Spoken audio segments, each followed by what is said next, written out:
Episode of discover being podcast. और आज हमारे साथ जो शख्सियत मौजूद हैं, ये एक माइंड साइंस थेरेपिस्ट हैं, लाइसेंस एनएलपी कोच हैं। इसके साथ साथ ये पब्लिक स्पीकर भी हैं और अभी इनकी रिसेंटली एक बुक भी लॉन्च हुई है, तो ये एक ऑथर भी हैं। आसिफ अली खान, अस्सलाम वालेकुम सर, कैसे हैं आप? वालेकुम अस्सलाम। आसिफ भाई, कैसी ज़िंदगी गुजर रही है? और मैं आपके एजुकेशन के साथ साथ आपकी करंट लाइफ के बारे में भी जानना चाहूँगा, ताकि हमारे व्यूअर्स को अंदाज़ा हो कि हम किस शख्सियत से बात कर रहे हैं और किस बारे में बात कर रहे हैं। अगर एजुकेशन की बात करें तो मेरा पोस्ट ग्रेजुएशन है माइंड साइंसेस के अंदर। उसके अलावा लाइसेंस एनएलपी कोच हूँ मैं। एनजीएच से मैं हिप्नोथेरेपी के अंदर जो है वो लाइसेंस उनका जो है हिप्नोथेरेपिस्ट हूँ। उसके अलावा पिछले 10 सालों से जो है वो माइंड साइंसेस को और स्पेशली मेंटल हेल्थ को जो है वो उसके ऊपर काम कर रहा हूँ, उसका प्रमोट कर रहा हूँ। अच्छा आसिफ भाई, ये बताइएगा कि आजकल सबसे बड़ा अगर एक इशू है तो वो जो हालात हमारे पास आ रहे हैं, वो मेंटल हेल्थ का सबसे ज़्यादा कंसर्न है। सबको है, चाहे वो छोटा हो, बच्चा हो, बड़ा हो, जिस एज में भी हैं उनको ये इश्यूज़ हैं। लेकिन अगेन सबसे बड़ा कंसर्न ये आता है कि लोग अगर कोई मेंटल हेल्थ के बारे में बात करते हैं तो उसको पागलपन, पागल खाने या इस तरीके से डिफरेंट टर्म्स यूज़ करते हुए उनको उसके साथ मैच किया जाता है। तो आपके साथ जो भी आप थेरेपीज़ वगैरह कर रहे होते हैं, इन चीज़ों का कितना बड़ा चैलेंज आपके सामने आता है और इसको किस तरीके से फिर आप कवर कर रहे होते हैं? देखिए हमारे साथ जो है ना एक बड़ा अलमिया है कि हमें सबसे ज़्यादा जो है वो मेडिकल हेल्थ या फिज़िकल हेल्थ के ऊपर जो है वो फोकस कराया गया है। बचपन से अब तक हमें हमारे जो आइडियल्स हुआ करते थे वो डॉक्टर्स होते थे। ठीक है, हम हमेशा जो है वो फिज़िकल हेल्थ की तरफ ही गए, लेकिन एक्चुअली बेसिकली अब तो ये प्रूवन बातें हो गई हैं, साइंस इस बात को प्रूव कर रही है कि आपकी फ़िज़िकल हेल्थ भी बेसिकली जो मुतासर होती है उसका रीज़न मेंटल हेल्थ होता है। ठीक है, लेकिन हमारे यहाँ इसके बारे में अवेयरनेस नहीं है। हम फिज़िकल हेल्थ को जानते हैं, हम इमोशनल हेल्थ को नहीं जानते, हम मेंटल हेल्थ को नहीं जानते, हम स्पिरिचुअल हेल्थ को नहीं जानते। जबकि हमारी ये लाइफ की ये सारी अलग अलग डायमेंशंस है। यानी आपको फिज़िकली भी फिट होना है, आपको मेंटली भी फिट होना है, आपको इमोशनली भी फिट होना है, आपको स्पिरिचुअली भी फिट होना है। लेकिन बल्कि हम फिज़िकल हेल्थ के ऊपर भी कब जाते हैं, जब हम बीमार पड़ जाते हैं। उससे पहले तो उसकी भी कोई बात नहीं कर रहा होता ना। तो और ख़ास तौर पे अगर मेंटल हेल्थ की बात की जाए तो हमारी सोसाइटी के अंदर स्टिग्मा इतना अटैच है इसके साथ कि आप अगर फिज़िकल हेल्थ के लिए जाएंगे ना, आप चले जाएं आगा खान हॉस्पिटल, तो जिस दिन आप जाते हैं उस दिन चेक इन लगा हुआ होता है, check in Aga Khan hospital. आप प्राउडली लोगों को बता रहे होते हैं सोशल मीडिया पे बिल्कुल। कि मैं यहाँ हूँ, और आपको लोग जो है वो फिर तसल्ली दे रहे होते हैं, भाई खैरियत तो है क्या है। लेकिन आप कभी किसी साइकेट्रिस्ट के पास जाएं, साइकोलॉजिस्ट के पास जाएं, कभी आप नहीं लगाएंगे इस जी बिल्कुल। कि चेक इन ठीक है एक मेंटल हेल्थ हॉस्पिटल की। उसकी वजह क्या है कि हम फिजिकल हेल्थ को तो इतना प्रमोट कर रहे हैं कि मैं बीमार हूँ, आओ मेरे बारे में पूछो मुझसे। लेकिन जब मेंटली हेल्थ जिसको ज़्यादा लोगों की ज़रूरत है कि लोग उससे बात करें, उस वक्त हम तन्हाई में जाते हैं, उस वक्त हम बताते भी नहीं। उस वक्त मैं जब सेशंस करता हूँ काउंसलिंग के, तो मोस्ट ऑफ द टाइम लोग ऑन कैमरा नहीं आ रहे होते। वो कहते हैं कि आप वॉइस कॉल पे कर लें। उसकी वजह क्या है मुझे पता है कि वजह सिंपल ये है कि लोग अपनी प्राइवेसी जो है वो शो नहीं करना चाहते। लेकिन अगर आप फिजिकल हेल्थ के लिए जाते हैं तो आपको कोई इशू नहीं होता डॉक्टर के सामने बैठने का। बिल्कुल। तो वो स्टिग्मा है। स्टिग्मा हमें हमारी सोसाइटी को ये बताने की ज़रूरत है कि जिस तरह रोज़मर्रा की ज़िंदगी में हम बीमार पड़ते हैं, नज़ला होता है, ज़ुकाम होता है, बीमार होते हैं, सिमिलरली हमारी मेंटल हेल्थ भी डेली बेसिस पे मुतासिर होती है। ठीक है, अगर हमें कोई मेंटल हेल्थ का कोई चैलेंज है तो उसे जाके हमें ट्रीट करना चाहिए, हमें काउंसलिंग करवानी चाहिए, हमें थेरेपीज करवानी चाहिए। और थेरेपी करवाने से कोई आप पागल थोड़ी हो जाते। हमारे साथ एक और मसला ये है कि साइकोलॉजिस्ट के पास जाने का मतलब लोग समझते हैं कि आप कोई नफ्सियाती हो गए हैं या पागल हो गए। एक आम आदमी भी जा सकता है।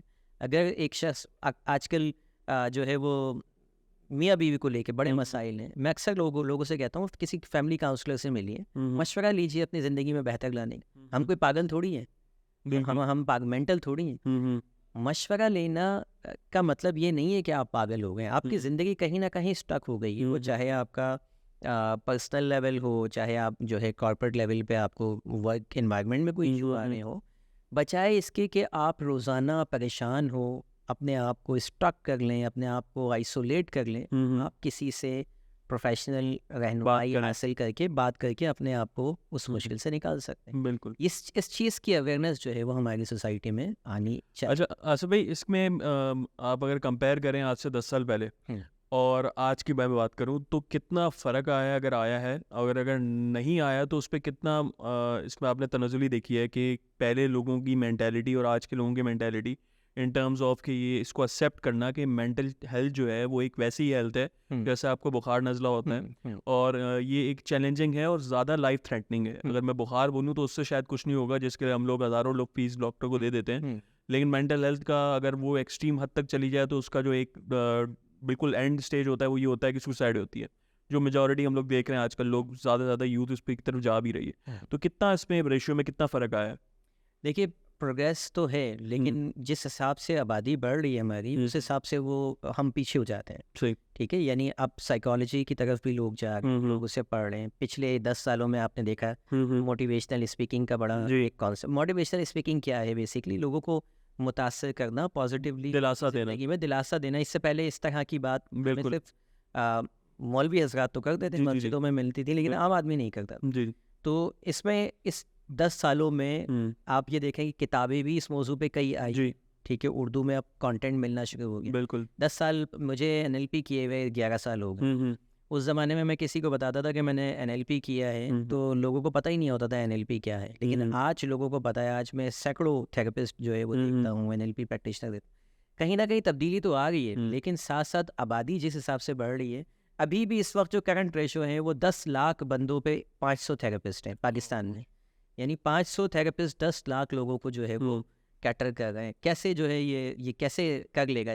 500 आदमी मिलकर 10 लाख लोगों को कैसे ट्रीट करें? ये रेशो है मतलब। अच्छा आसिफ भाई, इसके अंदर एक और चीज़ है। मैं अगर बात करूँ एक आम आदमी की, तो उसमें ये है कि हम देख रहे होते हैं मूवीज़ के अंदर, चाहे वो बॉलीवुड हो चाहे हॉलीवुड हो, उस तरीके से जिस तरीके से साइकोलॉजी या साइकेट्रिस्ट का जो एक इमेज दिखाया हुआ होता है, he is more like a friend. आप उससे बैठ के किसी एक हेल्दी इन्वायरमेंट के अंदर, एक कूल से उसके घर के अंदर या कोई भी क्लिनिक है, वहाँ पे आप बात कर रहे होते हो उससे, अपनी ज़िंदगी की सारी चीज़ें बता रहे होते हो बिल्कुल फ्री होके।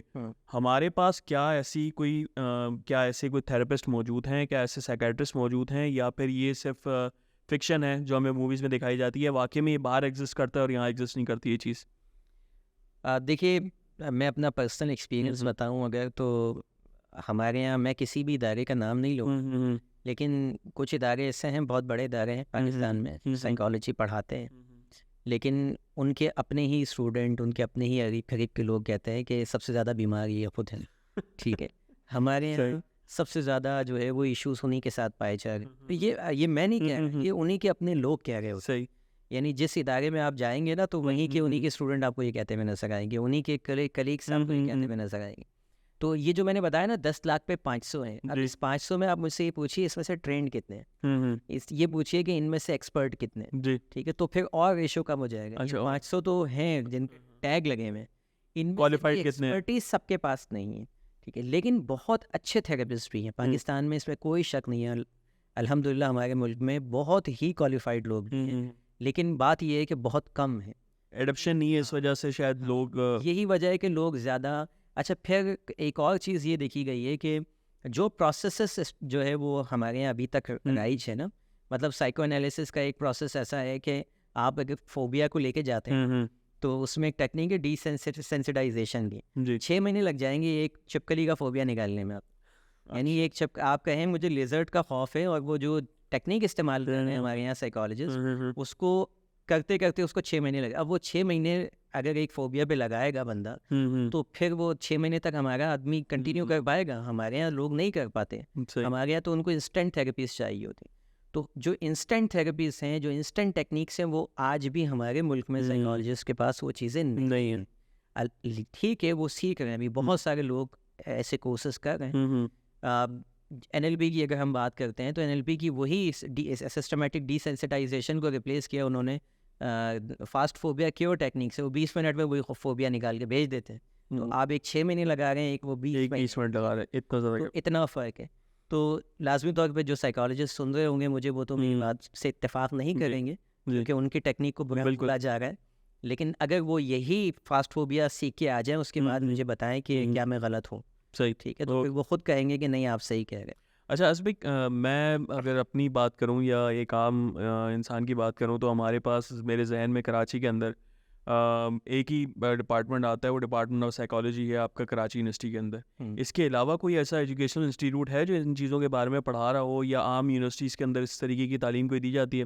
देखिए साइकोलॉजी तो पाकिस्तान में कई कई यूनिवर्सिटीज़ में, बहरिया यूनिवर्सिटी साइकोलॉजी में ओके। बहुत अच्छा काम कर ओके। रही है, बहुत ज़्यादा अच्छा काम कर रही है। इसी तरह से CBM में आप जा सकते हैं। माजू ने अभी स्टार्ट किया, एक सही। बैच उनका अभी निकला मोहम्मद अली जिन्ना यूनिवर्सिटी से। हम्म, तो साइकोलॉजी तो पढ़ाई जा रही है कराची यूनिवर्सिटी के, कराची यूनिवर्सिटी के अंदर भी पढ़ाई जा रही है। कराची यूनिवर्सिटी का एक और डिपार्टमेंट है, institute of clinical psychology, okay. ICP के नाम से, वो बहुत अच्छा काम कर रहा है। अच्छा। तो इसी तरह बहरिया यूनिवर्सिटी इस्लामाबाद काम कर रही है। तो इंस्टीट्यूट बहुत है, इसमें कोई शक नहीं है, लेकिन हमारे यहाँ अभी भी लोग जो है वो साइकोलॉजी की तरफ इतना जाते नहीं सीखने ना। उनको अभी भी MBA करना है, अभी भी उनको डॉक्टर बनना है, अभी भी उनको इंजीनियर बनना है।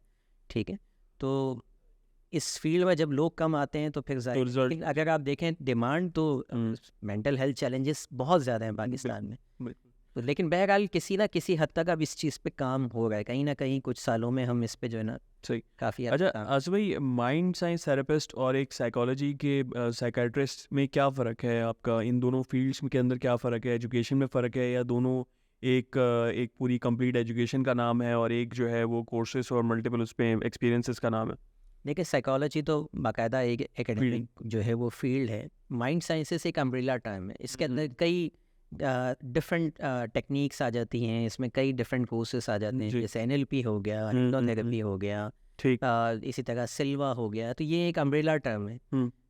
इनको अलग अलग जब हम काउंट नहीं करते, हम उनको एक ही सिंपल कर देते हैं कि भाई माइंड साइंस। अच्छा, ये सारी माइंड साइंसेस जो बनी है, ये जो डेवलप हुई है, ये साइकोलॉजी की ही बुनियाद पे हुई है। यानी साइकोलॉजी की ही जो टेक्निक्स हैं, थेरेपीज हैं, उन्हीं को मॉडिफाई किया गया है। और उसके बाद जैसे मैंने NLP का मैंने आपको बताया, फास्ट फोबिया की वो टेक्निक है, ये साइकोलॉजी की ही टेक्निक्स को मॉडिफाई करके। अच्छा, वैसे अगर हम इसको डिफाइन करवाना चाहें कि NLP क्या है? NLP हम काफ़ी दफ़ा लफ्ज़ ही सुन चुके हैं, तो NLP अगर हमारे व्यूअर्स के लिए बताएं कि NLP जो है वो उसको किस चीज़ को कहते हैं और उसमें क्या चीज़ होती है?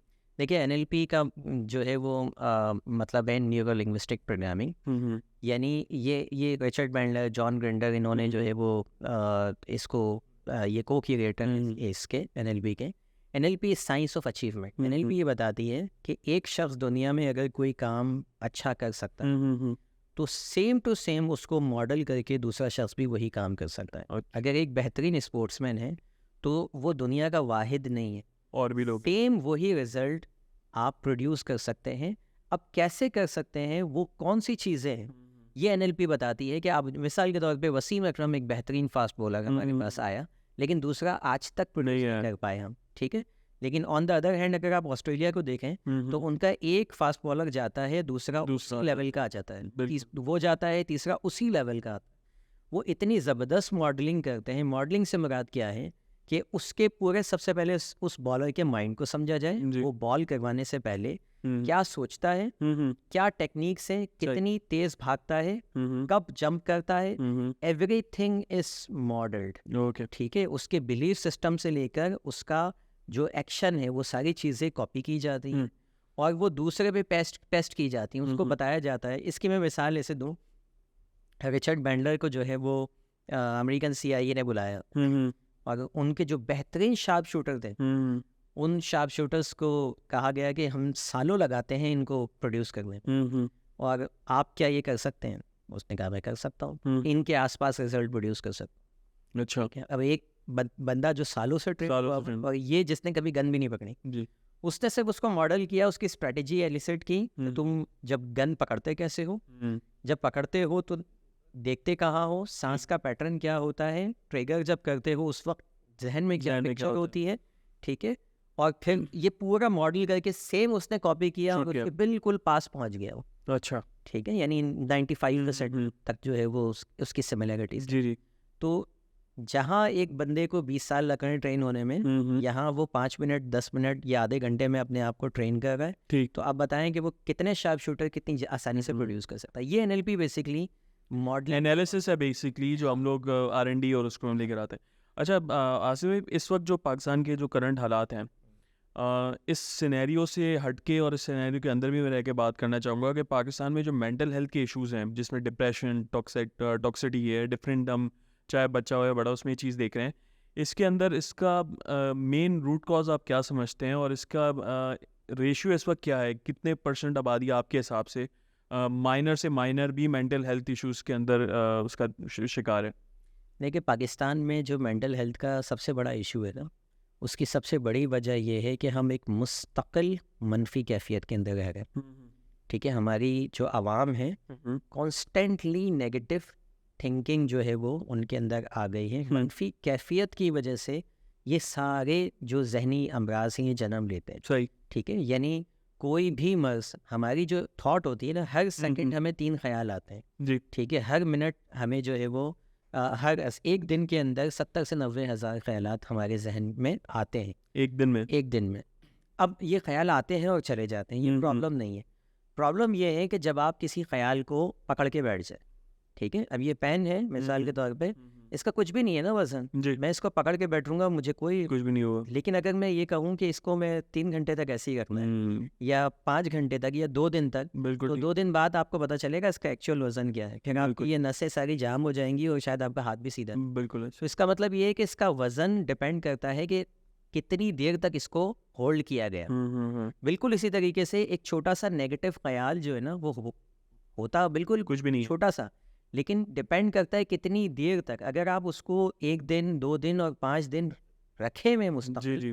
तो फिर ये जो नेगेटिव ख्याल होता है ये कन्वर्ट हो जाता है जज्बे के अंदर। ठीक। ठीक है, यानी आपके फीलिंग के अंदर कन्वर्ट होता है, फीलिंग से आपके जज्बात इमोशंस बनते हैं, इमोशंस आपको किसी एक्शन की तरफ लेके जाते हैं। सही। मिसाल के तौर पे मेरे ये ख्याल आया कि मेरा जो दोस्त है ये मेरे साथ सिंसियर नहीं है, now I am thinking continuously, उसके बाद फीलिंग डेवलप होना शुरू हो जाएंगी। जो नहीं भी होगा वो हम सोचने लगेंगे। नेगेटिव फीलिंग्स पैदा होंगी बॉडी बिल्कुल के ऐसा ही अंदर, है। इमोशंस पैदा होंगे, तो फिर बिल्कुल। एक्शन क्या होगा कि या तो हम उससे लड़ लेंगे या उससे कट ऑफ कर लेंगे, कोई ना कोई एक्शन बनेगा इस थॉट। सही। और जो मुस्तकिल एक्शन होते हैं ये हमारी हैबिट बन जाती है। ठीक है, और सही। हैबिट हमारा कैरेक्टर बनता है, हमारी डेस्टिनी बनती है। तो जब एक कौम बचपन से लेकर आखिरत तक, जब तक वो है जी। मुस्तकिल नेगेटिव स्ट्रीम, कबर तक। जी। बच्चा आपका स्कूल जा रहा है 4 साल का, हंसता मुस्कुराता हो, जी, जी। उछलता कूदता हो, हम्म। पहले ही महीने उसको पता चल जाता है कि मैं कमज़ोर हूँ, मुझे आता नहीं है, मैं नालायक हूँ, मैं निकम्मा हूँ, मैं पता नहीं क्या क्या हूँ। असातिज़ा खुद उसको नेगेटिव थॉट्स गिफ्ट में दे रहे हैं। वो बच्चा खड़े होकर कुछ पूछना चाहता है, उसको बिठा दिया जाता है। ठीक है, उसको उसकी तजलील की जाती है, वो सेल्फ कॉन्फिडेंस छोड़ देता है, वो पब्लिक स्पीकिंग का खौफ डेवलप कर लेता है। ठीक है, हम नेगेटिव क्यों? क्योंकि वो उस्ताद साहब उस दिन खुद लड़के आए हुए थे कहीं से, उन्होंने वो नज़ला बच्चों पे गिरा दिया। बिल्कुल। हमारे अपने जो वालिदैन होते हैं सुबह शाम वो मनफी कैफियत के अंदर बच्चों के साथ, तो हमें तो बचपन से ही मनफी कैफियत जो है ना, नेगेटिव थिंकिंग गिफ्ट में मिल गई। ठीक है, तो जब एक कौम मुस्तकिल, मैं पिछले 5 सालों से अपने चैनल के ऊपर सिर्फ एक ही पैगाम दे रहा हूँ। मैंने जो टॉपिक उठाया वो कि बच्चों की तरबियत जो है ना, जी। यानी एक नस्ल अगर इस पे काम कर लिया जाए तो पूरी नस्ल ठीक हो जाएगी। बड़ों पे काम मैं इसलिए नहीं कर रहा कि कोई फ़ायदा नहीं है, बिल्कुल ठीक। लेकिन अगर ये जो आने वाली नस्ल है इसको पॉजिटिव कर दिया जाए, इसको बता दिया जाए कि भाई इन बच्चों को आप पॉजिटिव रखें बचपन से, सही। ये बीज अगर पड़ गया ना तो फिर कौम पूरी बदले। तो जब तक हम नेगेटिव थिंकिंग से आज़ाद नहीं होंगे, हम मेंटल हेल्थ इश्यूज। अच्छा, इसमें नेगेटिव थिंकिंग की सबसे बड़ी वजह क्या हो सकती है इस मुल्क के अंदर? हालात, हमारी कल्चर, या फिर इसके अंदर एक एडप्शन ना होना, किसी भी चीज़ के एडप्शन ना होना, हम दूसरे को उसके अपने असल हालत में एक्सेप्ट नहीं कर सकते, जो जैसा है वैसा उसको एक्सेप्ट नहीं कर पाते। जहाँ भी चेंजेस होती हैं वहाँ पर उन चेंजेस के ख़िलाफ़ हम उसको इतना कुछ बोलते हैं कि वो बेचारा जिसको कुछ करना भी होता है वो नहीं कर पाता।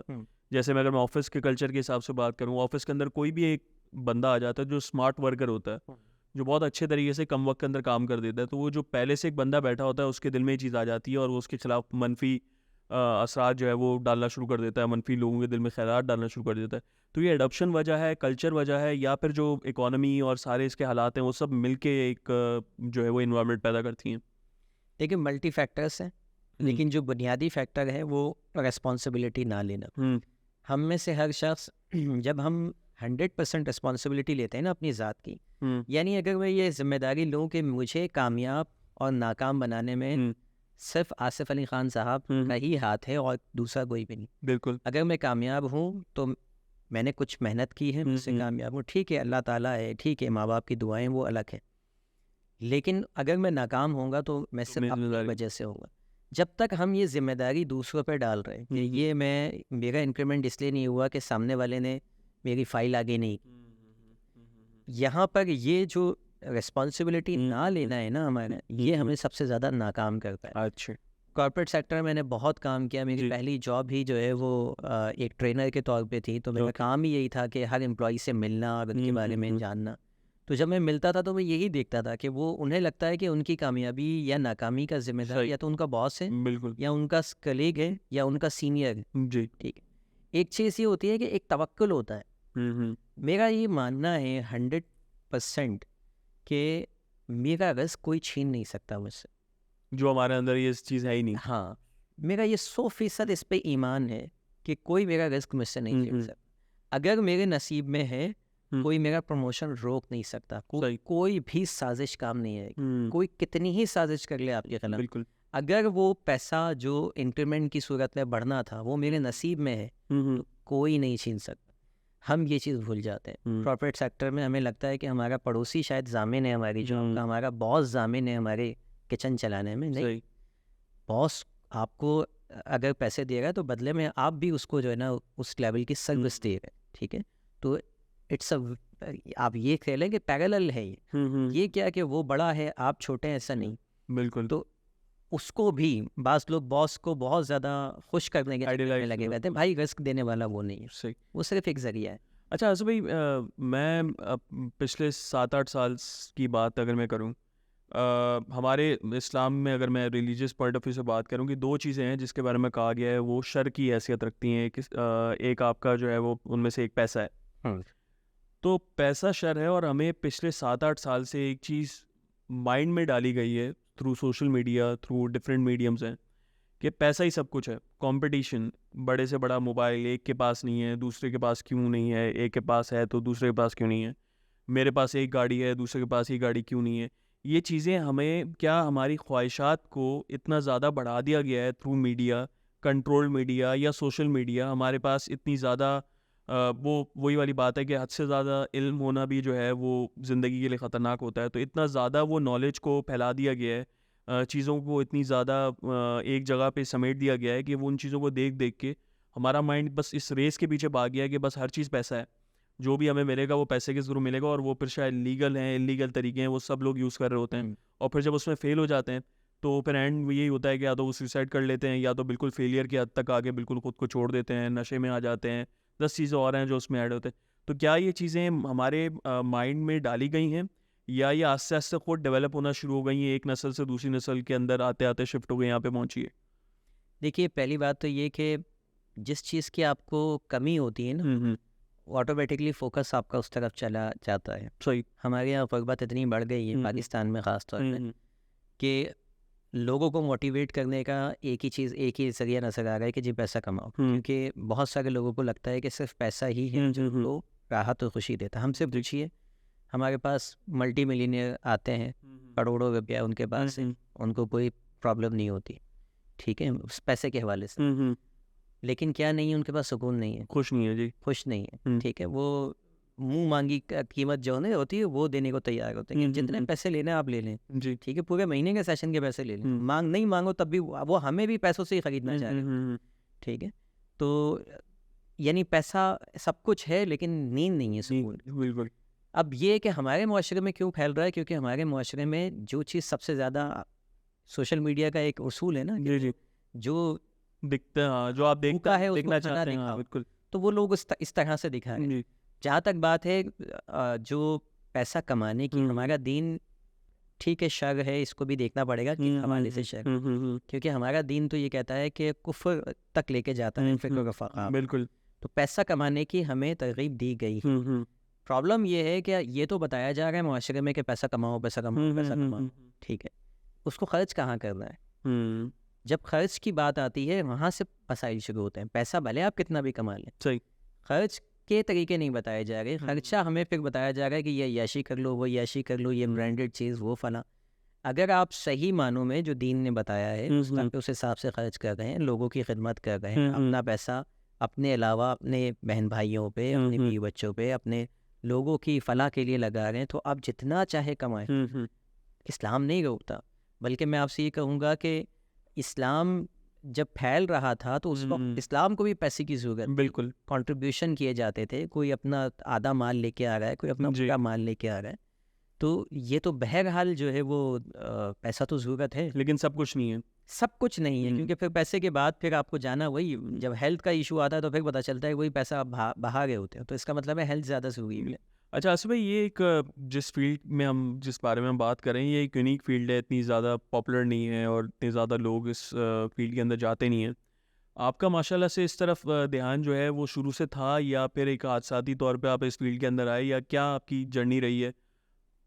देखिए, मेरी जर्नी स्टार्ट हुई थी, मैं बैचलर्स कर रहा था अपना, बीबीए की क्लासेस मेरी ऑनर्स की चल रही थी, वहाँ एक साइकोलॉजी का हमें सब्जेक्ट मिला, तो मुझे वहाँ से इसमें इंटरेस्ट हुआ, मुझे साइकोलॉजी पसंद आई। मैंने वहाँ से इसकी किताबें पढ़ना शुरू की, बैक इन 2008 की बात बता। अच्छा।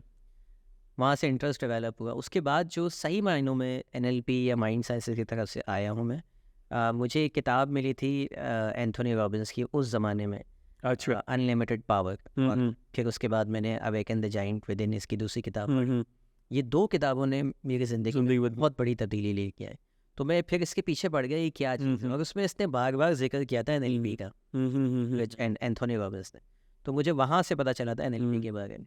फिर पाकिस्तान में जब ये कोर्सेस स्टार्ट हुए और पता चला कि भाई, तो फिर मैंने इनके सेमिनार्स लेना शुरू किए, वर्कशॉप लेना, सही, फिर लकीली इसमें जो है वो बाकायदा सर्टिफिकेशन वगैरह हो। अच्छा असमें, आपने किताबों की बात की, मैं दो एक ऐसे टूल्स के बारे में बात करूंगा जिनके अंदर लोग सबसे ज़्यादा टाइम स्पेंड करते थे और करते हैं। मैं अगर आज से 20 साल पहले की बात करूं, तो लोगों की जो घरों के अंदर जो सबसे ज़्यादा चीज़ें होती थी वो किताबें होती थी, अखबारात होते थे, मैगज़ीन्स होते थे, रिसाले होते थे। आज के दौर की मैं बात करूं तो वो हर जगह मोबाइल हैं, एक एक दो दो मोबाइल्स हैं, ज़रूरत भी हैं लेकिन ज़रूरत से ज़्यादा वो अब एक एडिक्शन है। इन दोनों के अंदर जो है वो क्या डिफरेंस है, और वो क्या चीज़ें हैं जो किताब और एक मोबाइल, वो आपकी ज़िंदगी में क्या इम्पैक्ट ला सकती है? किताब वर्सेस बुक की अगर बात करूं, 20 साल पहले और 20 साल आज के एक गैजेट के बारे में बात करूं जो पहले होता था और अब होता है।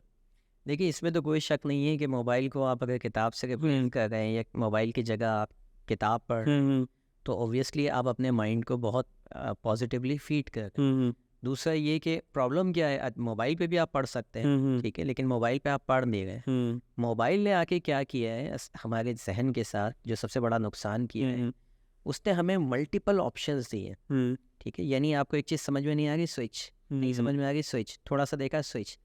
इस स्विच सिस्टम ने क्या किया है, हमारे फोकस को, जो फोकस का एक स्पैन होता है ना जी, स्पैन ऑफ फोकस, वो लिमिट कर दिया, ठीक है। सही। 5 मिनट 10 मिनट की वीडियो सभी 5 साल पहले तक चलती थी, अब उनको समझ में आया लोग 5 मिनट भी नहीं देखते, तो शॉर्ट्स आ गए, रील्स आ गए, बिल्कुल, ठीक है, 1 मिनट की। तो हमारा आप देखें ना, वक्त के साथ साथ स्पैन कितना कम होता जा रहा है, कि अब हम 5 मिनट की वीडियो भी मजबूरन उनको लाउंज करना पड़ा, भाई एक ही मिनट का रखो, क्योंकि इनको स्विच करना है। इस स्विच सिस्टम ने ये दिमाग को तबाह किया है, ठीक है। किताब में वो क्या होता था, ये स्विच सिस्टम था, वो कंटिन्यूसली फोकस्ड होके एक पर्टिकुलर टॉपिक को आप स्टडी करते थे, तो वो स्टडी फिर आपके लिए लॉन्ग लास्टिंग भी होती थी और उसका इम्पैक्ट आपके ऊपर आता था। अभी आपके पास, आप एक आर्टिकल भी प्रॉपर नहीं पढ़ते और आज स्विच कर जाते हैं, बिल्कुल, ठीक है। तो जब इतनी जल्दी, अच्छा, स्विच करने से होता क्या है कि हमारे जहन में डोपामिन की जो मिकदार है वो बढ़ जाती है। अच्छा, ये डोपामिन क्या होता है? डोपामिन एक हमारे जहन से एक केमिकल निकलता है, न्यूरो ट्रांसमीटर होता है, जिसका काम होता है प्लेजर देना। अच्छा, यानी कोई काम करते हैं ना, क्रिकेट खेलते हैं, मजा आ रहा है, ठीक है, तो इसको वक्ती तौर पे प्लेजर मिलता है, और जैसे ही ये डोपामिन लेवल कम होता है तो हमें क्रेविंग होती है कुछ करने की, बिल्कुल बिल्कुल, ठीक है। तो अब जब जैसे क्रेविंग होती है, हम दोबारा मोबाइल उठा लेते हैं, अच्छा, सही, फिर रखते हैं, डोपामिन लेवल कम होता है, फिर क्रेविंग होती है, फिर उठा लेते हैं। इसी तरह आप देखेंगे भूख की क्रेविंग होती है, जैसी भूख लगती है हम खाना खा लेते हैं, बिल्कुल, ठीक है। ऐसे ही यहाँ पर डोपामिन की क्रेविंग होती अच्छा, इससे 2 चीज़ें और भी मेरे ज़हन में आ रही हैं, जो किताब पढ़ने से शायद आती थी, अब मोबाइल की यूज़ से वो ख़त्म होती जा रही हैं। एक तो सब्र है और दूसरी चीज़ है कंसिस्टेंसी। आप जब एक चीज़ किताब को मैं अगर मैं पुराने उसकी बात करूँ 7-8 साल पहले भी जब मैं किताबें वगैरह पढ़ रहा होता था, तो एक होता था बुक आपने पूरी पढ़नी है। है। वो उसमें इतना इंटरेस्ट डेवलप हो जाता था कि नहीं यार, मैं पूरी रात जागूँगा लेकिन ये किताब ख़त्म करके सोऊँगा। एग्जैक्टली। चाहे उसमें 150-200 पेजेज़ हैं, वो मैं ख़त्म करके सोऊँगा। तो एक से सब्र आ गया कि आपने एक, और दूसरी चीज़ के साथ जो आई वो कंसिस्टेंट होना आ गया कि आप मुस्तकिल मिजाजी के साथ जो है वो एक चीज़ पढ़ रहे हैं।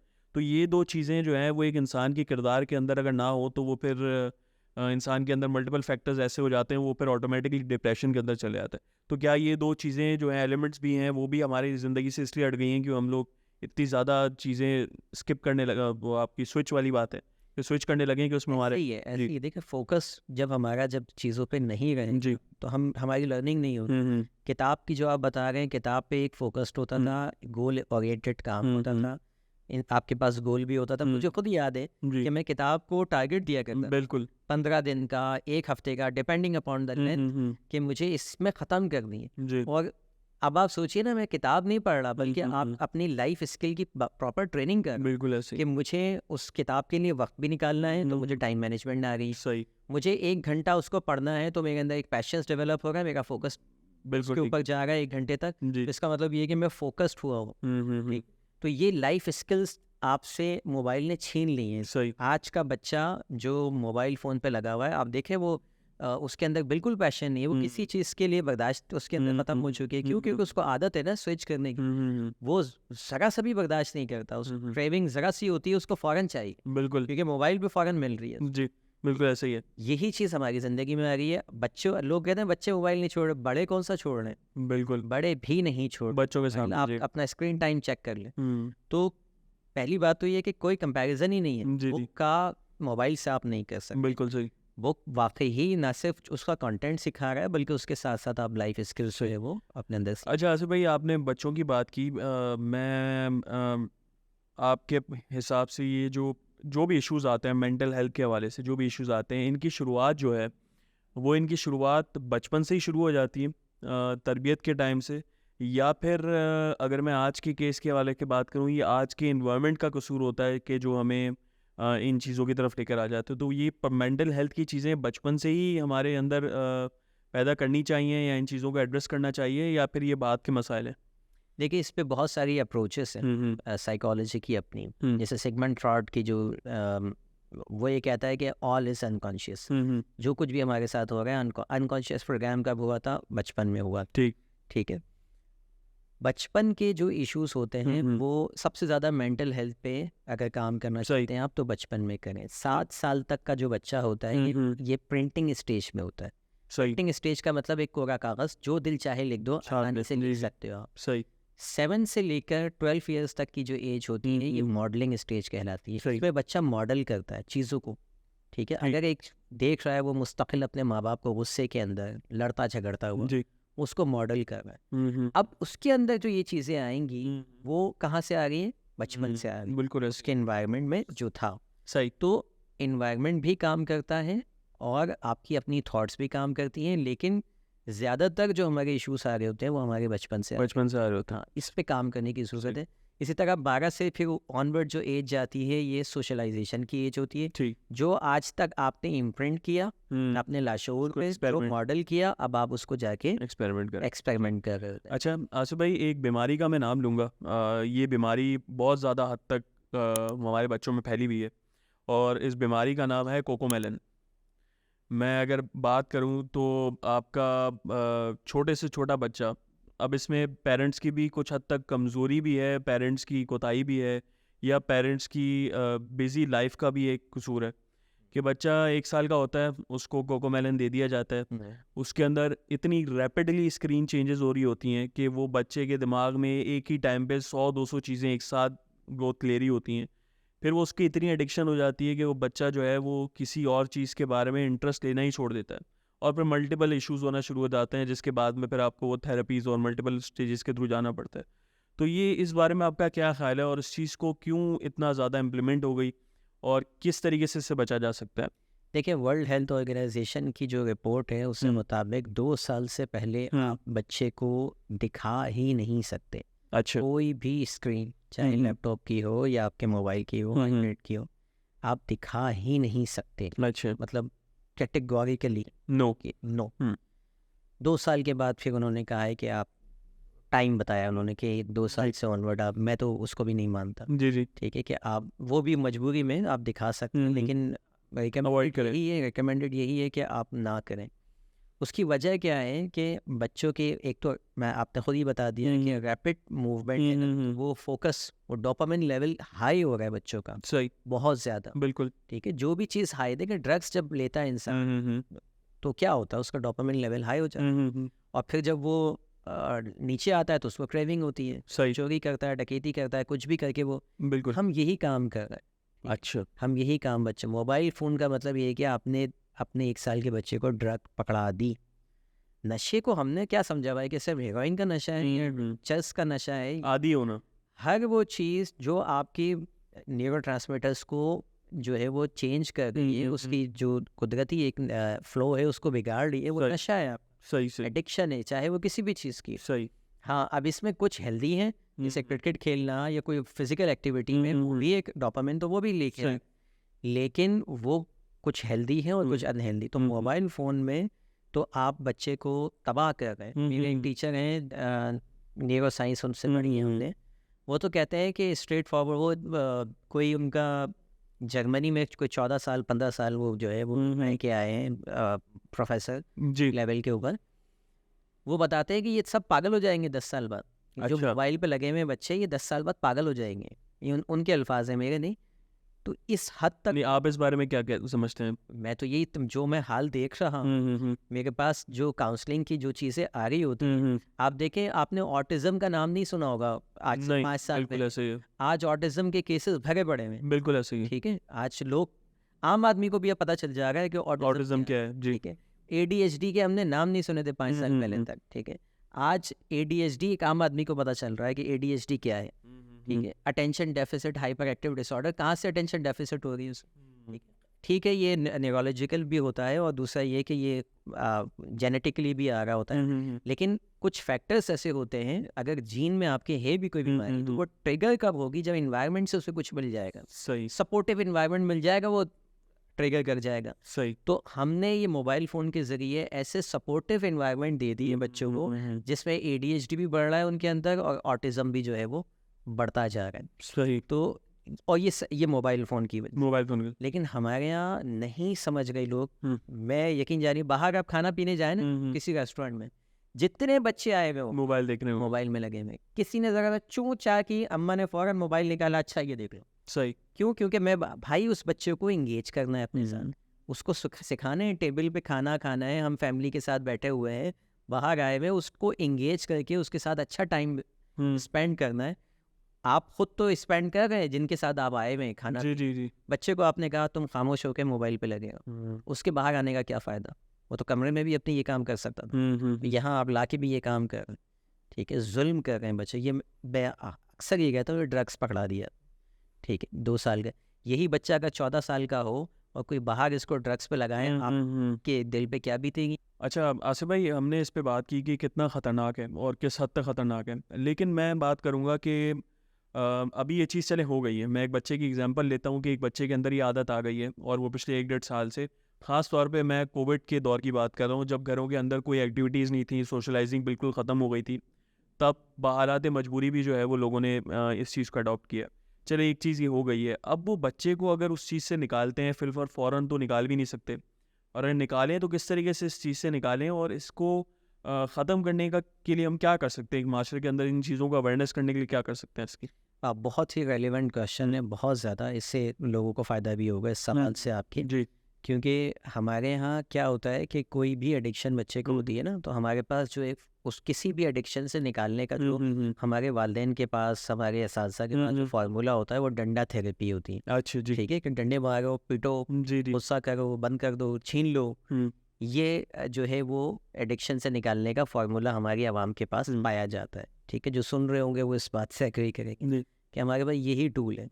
एक बच्चा एडिक्शन है उसे, ठीक है, वो जानबूझ के नहीं कर रहा, वो एडिक्शन आपने लगाई है उसको, वो जिम्मेदार नहीं है इसका, आपने पहले दिखाया है, उसने बाद में मांगा है, ठीक है, आपकी लगाई हुई चीज़ है, तो फिर आप कैसे मार के उससे छुड़वा सकते हैं? कोई भी एडिक्शन, देखिए हमारा दीन बड़ा खूबसूरत है, हर चीज़ का जो ना हल बताया में था। हल मौजूद है। ऐसा ही है। जब शराब छुड़वानी थी ना अल्लाह ने, एक ही पहले दिन ही नहीं कहा कि जाओ जाके बोतलें तोड़ो, ठीक है, पहले दिन कहा, पहले जो आया ट्रेनिंग, आप देखें माइंड की किस तरह से होगी, पहले हुक्म आया कि नमाज की हालत में शराब चाहिए हुए नमाज की हालत में नहीं जाओ, बिल्कुल।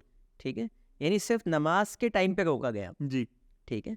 अगली बार जब हुक्म आया वो ये आया कि अब अपने घर से इसको निकाल फेंक दो, लोगों ने बोतलें तोड़ दी, ठीक है। तीसरा हुक्म जो आया वो ये आया कि अब उन लोगों के से भी, उनकी भी गैदरिंग में ना जाओ जहाँ पर शराब हो, जी। ठीक है, बिल्कुल। यानी अब मैंने तो छोड़ दी, ठीक है, लेकिन मेरे दोस्तों ने तो नहीं छोड़ी, उनके तो अभी भी महफिलें चल रही, बिल्कुल ऐसा ही ठीक है। है, तो क्या मैं ताल्लुक छोड़ दूं? पहले कहा नहीं, अभी ताल्लुक तो चल रखे रहने दो। जी। अगले स्टेप में कहा कि अब उनके यहाँ जाना भी छोड़ दो। सही। स्टेप बाय स्टेप हमें क्या किया, उस चीज़ को विड्रॉल का प्रोसेस बताया गया। आज दुनिया ये बताती है, सारी साइकोलॉजी बता रही है कि किसी भी एडिक्शन से छूटने के लिए आपको रिहैबिलिटेशन में जाना पड़ता है। जी। क्यों? क्योंकि स्टेप बाय स्टेप होती है चीज़ें। बच्चे को अगर आदत छुड़ानी है तो मार पीट के नहीं छुड़ा सकते। आपने क्या करना है, सबसे पहले ये देखिए कि वो मोबाइल क्यों मांग रहा है, क्योंकि उसको प्लेजर चाहिए, यानी डोपामिन चाहिए, प्लेजर चाहिए ना, डोपामिन का काम ही होता है। यानी आपको उस मोबाइल के जितनी कोई ऐसी एक्टिविटी लेके आनी है जो उसको प्लेजर दे सके। सही। यानी उसको, उसकी क्रेविंग को ख़त्म करने के लिए उसके इंटरेस्ट में देखो क्या हो सकता है। बिल्कुल ऐसा ही। ठीक है, कि उस टाइम स्क्रीन टाइम को कम करके आप उतने ही मज़े की कोई चीज़ करें, कोई हेल्दी एक्टिविटी कर लें, कोई फिजिकल एक्टिविटी कर लें, पार्क ले जाएं, किसी स्पोर्ट्स पर डाल दें। ठीक है, और आपने देखा कि जहाँ वो 2 घंटे देखता था वहाँ 1 घंटा हमने उसका ऐसे कवर कर लिया है। ऐसा ही है। ठीक है, उसके बाद इस पे स्टिक रहें, इस पे। उसके बाद आप क्या करें कि फिर 1 घंटे में से भी आप आधा घंटा आप कम करें और उसको रिप्लेस किससे कर रहे हैं आप, किसी और एक्टिविटी से। सही। लेकिन अगर आप मोबाइल को रिप्लेस कर रहे हैं विद नो एक्टिविटी, यानी मोबाइल दे दो बस, खत्म, अब क्या करूं जी मैं, तो अब तो मेरे पास कोई एक्टिविटी नहीं है। तो 2 घंटे जो मैं मोबाइल देखता था, अब उसमें मैं 2 घंटे आपको गाली ही दे सकता हूँ बैठ के, ठीक है, दिल ही दिल में आप, ठीक है। तो ये सबसे बड़ा वालिदैन की जो गलती है ना, वो ये है, इस तरह आप कभी भी इस तरह बच्चे को सिर्फ बागी बना सकते हैं, ठीक, उसके अंदर नफरत को पैदा कर सकते हैं। ठीक है, वो अभी आपको कुछ नहीं कह सकता, वो अभी बच्चा है, बिल्कुल, लेकिन नफरत को पालेगा और फिर ये नफरत घूम के आएगी बाद में आएगी। तो बेहतरीन तरीका ये है कि आप रिप्लेस करते जाएं उसको किसी हेल्दी एक्टिविटी के साथ। आसिफ भाई, आपने जो बात की इसके अंदर मैं बच्चों की जो बेहतर तरबियत है, ख़ास तौर पे आजकल के माशरे के अंदर, पाकिस्तान के अंदर, जहाँ पे मैं सिर्फ कराची की बात करूँ, चले हम पहले उसके बारे में बात कर लेते हैं कि कराची के अंदर अगर कोई एक इंटरटेनमेंट की जगह है वो है रेस्टोरेंट्स। आप देखें रेस्टोरेंट्स के अंदर खचाखच रश भरी हुई होती है, मुल्क के हालात जैसे भी हों रेस्टोरेंट्स भरे हुए होते हैं। उसकी एक बेसिक शायद वजह यही है कि हमारे पास कराची के अंदर इंटरटेनमेंट के लिए, चाहे वो बच्चा है बड़ा है, उसके पास सिर्फ और सिर्फ वही एक जगह जहाँ वो जा सकता है। पार्क्स का फुकदान है, मल्टीपल ऐसी चीज़ें हैं जहाँ पे बाहर निकल नहीं सकता, वॉक नहीं कर सकता, जॉगिंग नहीं हो सकती, बाहर स्नैचिंग का ख़तरा है, मुल्क के हालात, शहर के हालात ऐसे हैं। इन हालात के अंदर रहते हुए बड़ा जो है वो ख़ुद जब उस लेवल पे नहीं होगा मेंटल पीस के अंदर, तो वो किस तरीके से अपने बच्चों की बेहतर तरबियत कर सकता है? देखिए, इस बात में तो आपकी बिल्कुल सदाकत है कि हमारे यहाँ मसाइल हैं सिक्योरिटी के, लेकिन इतने भी नहीं है कि हम इन तमाम चीज़ों को माइनस कर दें, क्योंकि इसी के साथ हमारी सारी एक्टिविटीज़ चल रही। सही। इसी सिस्टम में रहते हुए हम अपने मतलब के सारे काम करें। इसी सिस्टम में रहते हुए कोई दिन ऐसा नहीं है कि आप किसी फूड स्ट्रीट में चले जाएं और उस दिन क्राउड ना हो। सही। ठीक है, आप किसी भी मॉल में जाएं और उसका फुटफॉल देखिए आप। सही। सारे काम हमारे चल रहे। प्रॉब्लम हमारे साथ ये है कि हमने अपनी एक्टिविटीज़ को बच्चों की एक्टिविटी समझ लिया है, या बच्चों को समझ लिया है कि वो हमारे लेवल पे आ जाए। मिसाल के तौर पे मैं इस तरह बताता हूँ कि बाहर जाने का मतलब खाना खाना नहीं है भाई। बच्चों को बाहर ले गए जी घुमाने फिराने, बच्चों का खाने में इंटरेस्ट नहीं होता, बच्चों का रेस्टोरेंट में इंटरेस्ट नहीं होता। बच्चे को लेके जाना है आपको ऐसी जगह पर जहाँ वो खेल सके, कूद सके, नेचर को देख सके, एक्सप्लोर कर सके। ठीक है, लेकिन ज़्यादातर फैमिलीज़ का क्या है कि outing mean going somewhere to eat. बिल्कुल, दैट इज़ रॉन्ग। सही। आप खुद ऐसी जगह का इंतखाब करें जहाँ आप चल फिर सकें, फिजिकल वॉक हो सके, गेम्स खेल सकें। कोई पार्क्स ठीक है कम है लेकिन बहरहाल हैं, सही। आप एक्सप्लोर कर सकते जी, जी। हैं, जा सकते हैं। हुँ, हमारे यहाँ नहीं है ये कल्चर। हमारे यहाँ बाहर जाने का, मैं खुद भी अपनी बात करूँ तो ज़्यादातर हमारे यहाँ जो कहा जाता है बाहर खाने पे चल, बिल्कुल, मेरा फोकस ये होता है कि ऐसी जगह जाए जो बच्चा जिसको एंजॉय बिल्कुल। करे, ठीक है, सही। ना कि मैं एंजॉय करूँ, ठीक है। अच्छा, हम जा रहे हैं ब्रांड को देख के, बच्चे का सही। इसमें क्या इंटरेस्ट है कि कौन से ब्रांड का खाना खाया आपने, बिल्कुल। He doesn't know about it. उसको तो ये पता है कि एक टूटा फूटा पार्क है ना, उसमें भी उसने एंजॉय उसमें भी कर। मज़ा, जहाँ उसको मज़ा मिले। हाँ, सही।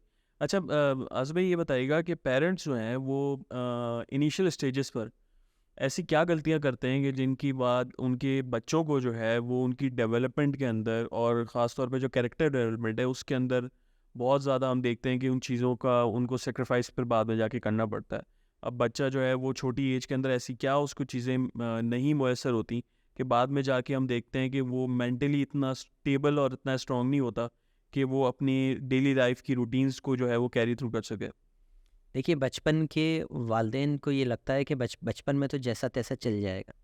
मैं आपको एक सिंपल एग्जांपल दूं कि साइकोलॉजी के हवाले से, साइकोलॉजी ये बताती है कि 18 माह तक के बच्चा जो है आपका, अगर इस टाइम पे बच्चे को सही तरह से फीड नहीं कराया गया, उसको सही तरह से उसका डायपर चेंज नहीं किया गया सही। वक्त पर जब उसको नीड है, तो इसकी वजह से जो उसका प्रॉब्लम आती है वो सबसे पहले जो अपने अंदर डेवलप करता है इनसिक्योरिटी। अच्छा। सारी ज़िंदगी वो बच्चा शक करता रहेगा, सही। ठीक है। जो लोग शक करते हैं ना एक दूसरे पे, आपने बहुत सारे लोग हैं, जी, जी, जी। शक्की बिल्कुल, बिल्कुल, मिजाज आदमी। बिल्कुल। ये शक्की मिजाज कहाँ से हुआ उसका, शक्की क्यों हुआ? सही। उसकी बचपन में इस नीड को फुलफिल नहीं किया गया। सही। लेकिन एक आम आदमी को ये बात समझ में नहीं आएगी, बोलेगा बचपन में मैंने उसको फीड टाइम पे नहीं कराया, बीवी पे शक कर रहा है, इसका क्या ताल्लुक, दोनों का कनेक्शन क्या है? सही, सही। इनसिक्योरिटी, अपने से हर चीज़ पे शक करने की आदत का ताल्लुक इससे है। इसी तरह ऐसी कई आदतें हैं जो वालिदैन की बचपन में बच्चे को ट्रेन कर रहे हैं, वॉशरूम ट्रेनिंग करवा रहे हैं, अगर उस वक्त सख्ती कर दी जाए तो सारी ज़िंदगी के मसाइल आते हैं बच्चे के अंदर, सही। ठीक है। बिल्कुल ठीक। ये सेगमेंट फ्रॉड के हैं।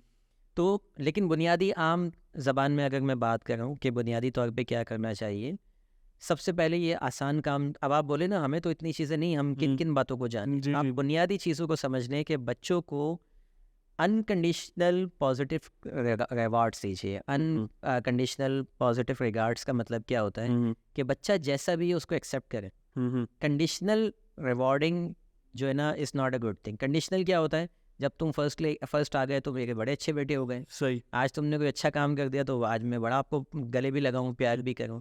जहाँ आपने थोड़ी सी बदतमीजी की वहीं मैं आपको जो है ना आपके साथ। अच्छा, असल में मैं आपकी बात यहाँ पे कट करूँगा कि रिसेंटली एक वीडियो मैं देख रहा था, उसके अंदर एक थेरेपिस्ट थे बाहर के। उन्होंने ये चीज़ कही कि बच्चों को जब आप कोई भी टास्क दें, इन ऑर्डर टू उनके अंदर बचपन से ये चीज़ अचीव करने के लिए कि अगर आपको कोई चीज़ चाहिए तो you need to do something in order to get something.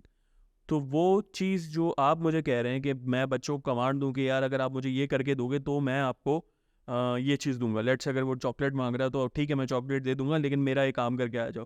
तो बच्चों के अंदर इस सेंस को डालने में और आप जो बात कह रहे हैं कि बच्चों को कंडीशनल ना दे, उनमें क्या फ़र्क है दोनों में? मैं अब आपको बताता हूँ, आपने जो बात कही वो भी बिल्कुल ठीक है। अप्लाइड साइकोलॉजी के अंदर ये सही। कॉन्सेप्ट पाया जाता है, बल्कि मेरी अपनी किताब का पूरा चैप्टर इसी बात पे जो आपने कही ठीक। कि हम जो है वो किस तरह से बच्चों को कंडीशन करते हैं रिवॉर्ड या पनिशमेंट के असूलों के तहत। सही।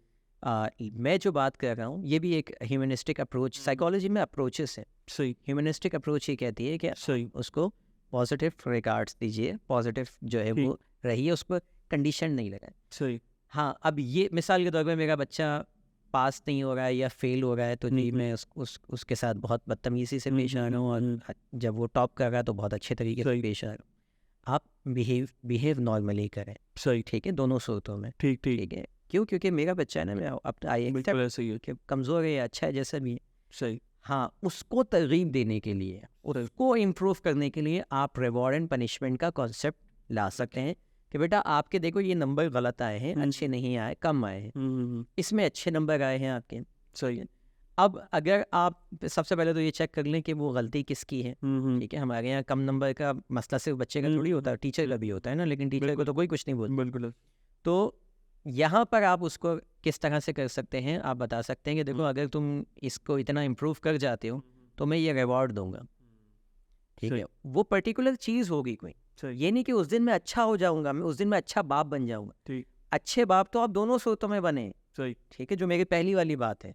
बुरा बन के भी हाँ, लेकिन आप उसको अच्छे बाप बन के रिवॉर्ड या पनिशमेंट आप दे सकते हैं। अगर आप नेक्स्ट टाइम फेल हो गए या ये चीज़ फेल हो गए तो आप उसको नेगेटिव किसी चीज़ से एसोसिएट करें कि आप सही। पीछे रह जाओगे, दूसरे बच्चे आगे निकल जाएंगे। आप उसको थोड़ा बहुत इस तरह से धमका सकते हैं, सही, उसके रिpercussions बता सकते हैं कि ये नुकसानात होंगे, ठीक, ठीक है। मेरा कहने का मकसद ये था कि आप जब वो अच्छा करता है तो आप बहुत ही कोई अच्छे हो जाते हैं, ठीक है, वो बच्चा बोलता है ये मेरा बाप ही नहीं है, ठीक है। और जब वो बुरा करता है तो आप इतने बुरे हो जाते हैं कि बच्चा बोलता है कोई जालिम आदमी है, ठीक, ठीक।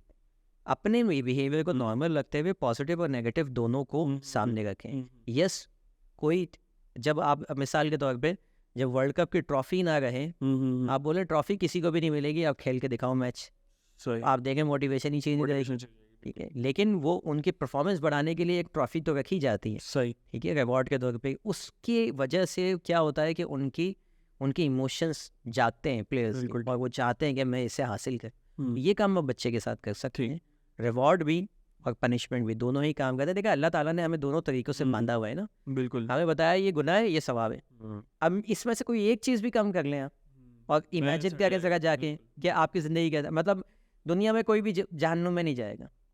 एक ये पनिशमेंट को माइनस कर दें, आप देख लिए लोगों के बिहेवियर कैसे शेप होंगे में। बिल्कुल सही। या ये कर लें कि आपको जन्नत वन्नत कुछ भी नहीं मिलेगी, बस आप जहन्नुम से बच जाओगे, ठीक है, जन्नत वन्नत कुछ नहीं मिलेगी, रिवॉर्ड से सूट तो भी आपकी लाइफ पूरी इम्बैलेंस हो जाएगी। तो दोनों सोतों से आपको कंडीशन करना होता है बच्चे को। अच्छा आसिफ भाई, आपने बात की पेरेंट्स की, चाहे बाप हो या माँ हो, इसके अंदर ज़रूरी ये होता है कि पेरेंट्स की अपनी लाइफ जो है वो स्टेबल हो। तो हम देखते हैं कि आजकल डाइवोर्सेस की जो रेशियो है वो बहुत ज़्यादा हद तक बढ़ गए हैं। हर दूसरे दिन हम किसी ना किसी का सुन रहे होते हैं, या सेपरेशन होती है, डाइवोर्सेस होती हैं। इसकी क्या बेसिक रीजंस है, और जब तक पेरेंट्स की अपनी जो मैरिड लाइफ है वो हेल्दी नहीं होगी, तो वो किस तरीके से जो है वो अपने बच्चे की जो है वो परवरिश करेंगे, और फिर वो बच्चा जब बड़ा होगा तो वो अपने बच्चे की नहीं करेगा, और इस तरीके से जब वो साइकिल चलती रहेगी, 10 आगे जितनी भी नस्लें होंगी वो उस तरीके से उसको सफ़र कर रही होंगी। तो वो उसको आप किस तरीके से हाईलाइट करेंगे इसमें?